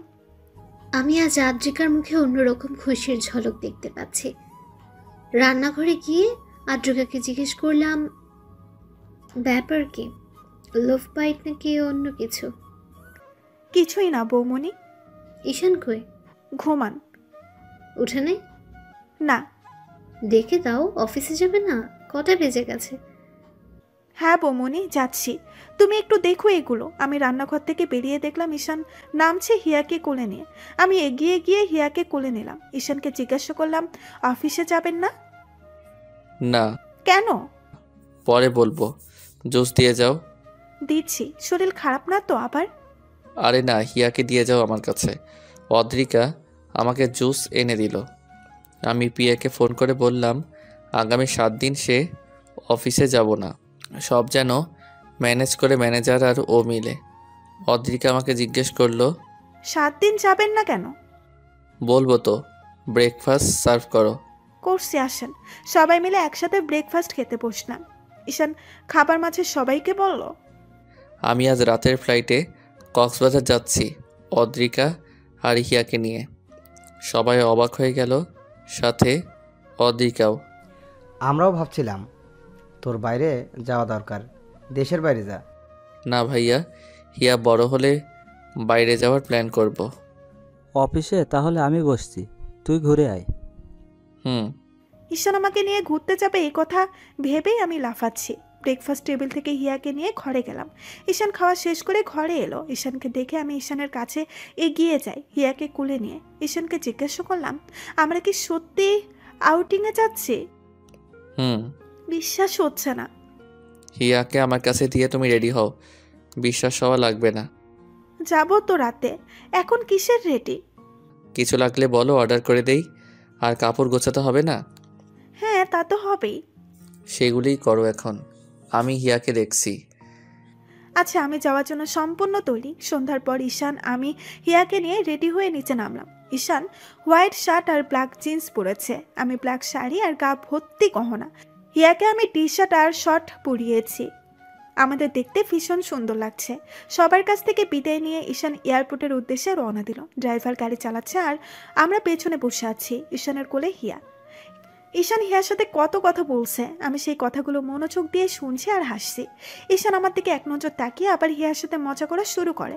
1 ঘন্টা পর ঈশান এয়ারপোর্টে গিয়ে পৌঁছালো আর সব ফর্মালিটি মেনটেন করে প্লেনে উঠলো আমাদের নিয়ে। বিমান ফ্লাই হবার পর বেশিক্ষণ লাগেনি কক্সবাজার পৌঁছাতে। মধ্যরাতে হিয়াকে আর আমাকে নিয়ে ঈশান বুক করা হোটেলে ওঠে। হোটেল রুমে গিয়ে ঈশান হিয়াকে পিছনে শুয়ে দেয়, কারণ হিয়া ঘুমিয়ে গেছে। এরপর ঈশান আর আমি ফ্রেশ হই। ঈশান কফি খাচ্ছিল, তখন আমি ভেজা চুল নিয়ে ঈশানের পাশে দাঁড়ালাম। ঈশান কফির মগটা রেখে আমার সামনে এলো, আমার কাঁধে হাত রেখে বলল, এত রাতে গোসল না করলেও পারতে, ঠান্ডা লেগে যাবে। করে ফেললাম। একা একা কফি খাচ্ছেন কেন? তোমারও আছে, ড্রেসিংয়ের উপরে দেখো। নিয়ে আসছি। আমরা দুইজন মিলে কফি খেলাম আর গল্প করলাম অনেক। ঈশান বেশিরভাগই ইতিহার কথা বলেছে, কিন্তু আমার রাগ হয়নি, বরং আরও জানার আগ্রহ বেড়েছে। প্রায় ভোর, তখন আমি আর ঈশান ঘুমাতে চাই। দুইজন একসাথেই শুয়ে পড়লাম। ঈশান আমার হাত ধরে ঘুমিয়ে যায় আর আমি হিয়ার উপরে হাত রেখে শুয়ে পড়ি। সকালে ঘুম থেকে জেগে দেখি অদ্রিকা এখনো ওঠেনি। আমি এক দৃষ্টিতে তাকিয়ে আছি অদ্রিকার দিকে। অদ্রিকা আড়মোড়া ভেঙে জেগে দেখে আমি হাতের উপর মাথা দিয়ে অদ্রিকার দিকে তাকিয়ে আছি। আমি তো খেয়াল করিনি অদ্রিকা জেগে গেছে। অদ্রিকা আমার নাকের মাথা ধরে খুব জোরে একটা টান দেয় আর উঠে যায়। আমি নাক আঙ্গুলে ধরে বসে থাকি। অদ্রিকা ফ্রেশ হয়ে এসে দেখে আমি ওইভাবেই নাক ধরে বসে আছি। অদ্রিকা আমার সামনে যাওয়ার সাথে সাথেই আমি অদ্রিকাকে টান দিয়ে বিছানায় ফেলে দেই আর অদ্রিকার হাত চেপে ধরি। অদ্রিকা হতভম্ব হয়ে যায়। আমি অদ্রিকার নাকের উপর নাক রেখে বললাম, আমার নাক ধরে টান দিয়েছ, এর শাস্তি কি হতে পারে জানো? যাই হোক, আমি নিতে প্রস্তুত। রাতে দিব, এখন নয়। হিয়া উঠে গেছে, চলো বাইরে থেকে ঘুরে আসি। আগে তো আমায় উঠতে দিন, নইলে কিভাবে উঠবো? আচ্ছা উঠো। আমি টি শার্ট আর ট্রাউজার পরে হিয়া আর অদ্রিকাকে নিয়ে বের হই। অদ্রিকা জিন্স টি শার্ট আর লং কোটি পরেছে, চুলগুলো ছাড়া। আমার কোলে হিয়া আর অদ্রিকা আমার হাত জড়িয়ে ধরে আছে। সি বিচে গিয়ে দুইজন মিলে অনেক আনন্দ করলাম। অনেকক্ষণ মজা করে দুইজন হোটেলে ফিরে এলো। ফ্রেশ হয়ে বেলকনিতে দাঁড়িয়ে রইল অদ্রিকা। আমি পিছু গিয়ে অদ্রিকাকে জড়িয়ে ধরলাম। অদ্রিকা কেঁপে উঠল। অদ্রিকা পেছন থেকে ঘুরে তাকালো আমার দিকে। আমার চোখে মুখে স্পষ্ট হয়ে উঠেছে অদ্রিকাকে কাছে পাওয়ার আকুলতা।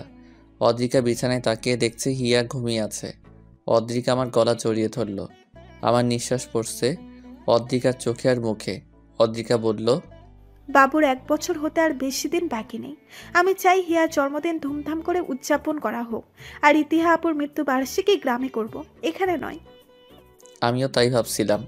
হিয়ার 1 বছর পূর্ণ হওয়ার দিন থেকে ঠিক 7 দিন পরেই তো ইহিতার মৃত্যুবার্ষিকী। এই জায়গায় কতদিন থাকছি? মাত্রই তো আসলাম, এখনই যাওয়ার চিন্তা করলে কিভাবে হবে? একটা কথা জিজ্ঞেস করি, হুম। আপনি কি শুধু দায় সরাতে আমায় মেনে নিয়েছেন, নাকি ভালোবেসে? ভাবতে হবে। অদ্রিকাকে রাগানোর জন্য এই কথা বললাম। আচ্ছা ভাবুন। ভাবছি আরেকটা বিয়ে করি, তাহলে হ্যাট্রিক হয়ে যাবে। আবার এটাও ভাবছি এইবার যাকে বিয়ে করব তার ঘরে একটা ছেলে সহ করব। কি বলো? বিছানায় শুয়ে আমি অদ্রিকার দিকে তাকিয়ে কথাগুলো বললাম। অদ্রিকা আমার কথা শেষ হওয়ার সাথে সাথেই আমার বুকের উপর শুয়ে আমাকে জড়িয়ে ধরল আর বলল, সেদিন আর ঈশান মির্জা দুনিয়াতেই থাকবে না। তাহলে কোথায় যাবে? আমি অদ্রিকাকে জড়িয়ে ধরলাম। ওপারে আর সাথে অদ্রিকা আর হিয়া। থাপ্পড় মারবো আবার এই কথা বললে। প্রথম ভালোবাসা ধরে রাখতে পারিনি, বাঁধন ছিঁড়ে বেরিয়ে গেছে। শেষ ভালোবাসা আর হারাতে চাই না। ইতিহা আপু, যেই বাঁধন ছিঁড়ে গেছে সেই বাঁধন তো একদিন আমাকেও ছিঁড়তে হবে। অদ্রিকা চুপ। আমিও পরম শান্তিতে ঈশানকে জড়িয়ে ধরলাম। দুজনে হারিয়ে গেলাম ভালোবাসার মায়ার জগতে। আদ্রিকা, ঈশান আর হিয়া 8 দিন কক্সবাজার অনেক আনন্দে কাটিয়েছে। বাসায় ফেরার পর আদ্রিকা আর ঈশানের মধ্যে প্রাপ্তি আর তৃপ্তির একটা সুখ অনুভব করলাম। দুজনকে সুখে দেখে নিজের অজান্তে হেসে দিই আর ওদের জন্য দোয়া করি। এরপর থেকে তার বাবা আদ্রিকাকে নিজের মেয়ে বলে ডাকেন। আইমান আদ্রিকার ফুপ্পির কাছ থেকে আদ্রিকার সমস্ত সম্পত্তির উইল এনে দিয়েছে আদ্রিকাকে। আদ্রিকা সেদিনই সব সম্পত্তি হিয়ার নামে উইল করে দেয় আর পেপার আইমানের কাছে রেখে দেয়। অনেকদিন পর মির্জা পরিবারে আবারও আলো জ্বালালো আদ্রিকা। সবার মুখে এখন একটা তৃপ্তির হাসি। সারা বাড়ি মাথায় করে রাখে আমি, আদ্রিকা আর হিয়া মিলে। 2 মা 1 মেয়ের পিছু ছুটে আর চেঁচামেচি করি। ঈশান আস্তে আস্তে তার মায়া কাটাতে পারছে, কিন্তু কোনোদিন সে তাকে ভুলবে না। আজও তাকে মনে করে রাত জাগে ঈশান, চোখের পানি ফেলে। আদ্রিকা বিছানায় শুয়ে শুয়ে তখন কাঁদে আর ঈশানকে দেখে। সে ঈশানকে বাধা দেয় না। হিয়াও আস্তে আস্তে বড় হচ্ছে। আদ্রিকার অস্তিত্ব জুড়ে শুধু ঈশান আর হিয়া। 6 বছর পর। ওই, আমাকে সুন্দর লাগছে তো, নাকি বুড়ি হয়ে গেছি? অদ্রিকা, এটা কি বললা? তুমি এত তাড়াতাড়ি বুড়ি হয়ে যাবা? তুমি এখন আগের মতো স্মার্ট আছো, আর আমি আনস্মার্ট হয়ে যাচ্ছি দিন দিন। ও মাম্মাম, কাম অন, আর কত বলবাই কথা। আমার ফ্রেন্ডসের মাম্মিরা বলে আদ্রিকা মির্জা অনেক কিউট আর অনেক সুন্দর। আর আজ যখন তোমায় এভাবে সবাই দেখবে তখন কি হবে আমি সেটাই ভাবছি। আচ্ছা মাম্মাম, আমি ডোরেমনের গ্যাজেট দিয়ে ভবিষ্যৎ ঘুরে এসে তোমায় বলছি। হিয়া, তুমি আবারও বেশি কথা বলছো। এত কথা কি তোমার ফ্রেন্ডরা বলে? চলো, আমার ফ্রেন্ডসরা নিচে ওয়েট করছে। মামনি পাপাকে কেমন লাগছে? আমার মাম্মা আর পাপা বল বেস্ট। তাতে সুন্দর লাগবে না তো কাজে লাগবে। কিন্তু আমি ভাবছি আমি এত কালো হয়ে গেলাম কি করে। আর এক মুহূর্ত এই মেয়েকে এখানে রাখা যাবে না। এত কথা কেমনে বলতে পারে? আমার কোলে আসো, কেক কাটবে, চলো, লেট হয়ে যাচ্ছে। আমার প্রিন্সেসকে অনেক কিউট লাগছে। ড্রেসটা তো মাম্মা এনে দিয়েছে, তাই মাম্মামের মতো কিউট লাগছে, বুঝেছো পাপা? কেন, তোমার পাপা কিউট না?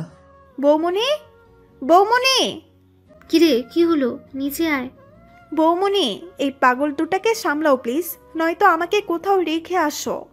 কেন আবার কি করেছে ওরা? মামনি, আবার কি করেছো তুমি? আজকেও মাম্মামকে রাগিয়ে দিয়েছো?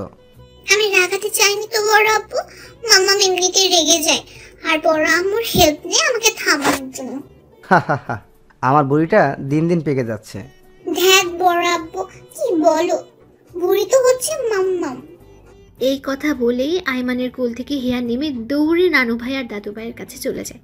ঈশান সহ সবাই মুখ চেপে হাসছে আর আদ্রিকার মাথায় আগুন। ঈশান হঠাৎ আদ্রিকাকে কোলে তুলে নেয় আর নিচে নিয়ে আসে। আজ হিয়ার 7ম জন্মবার্ষিকী।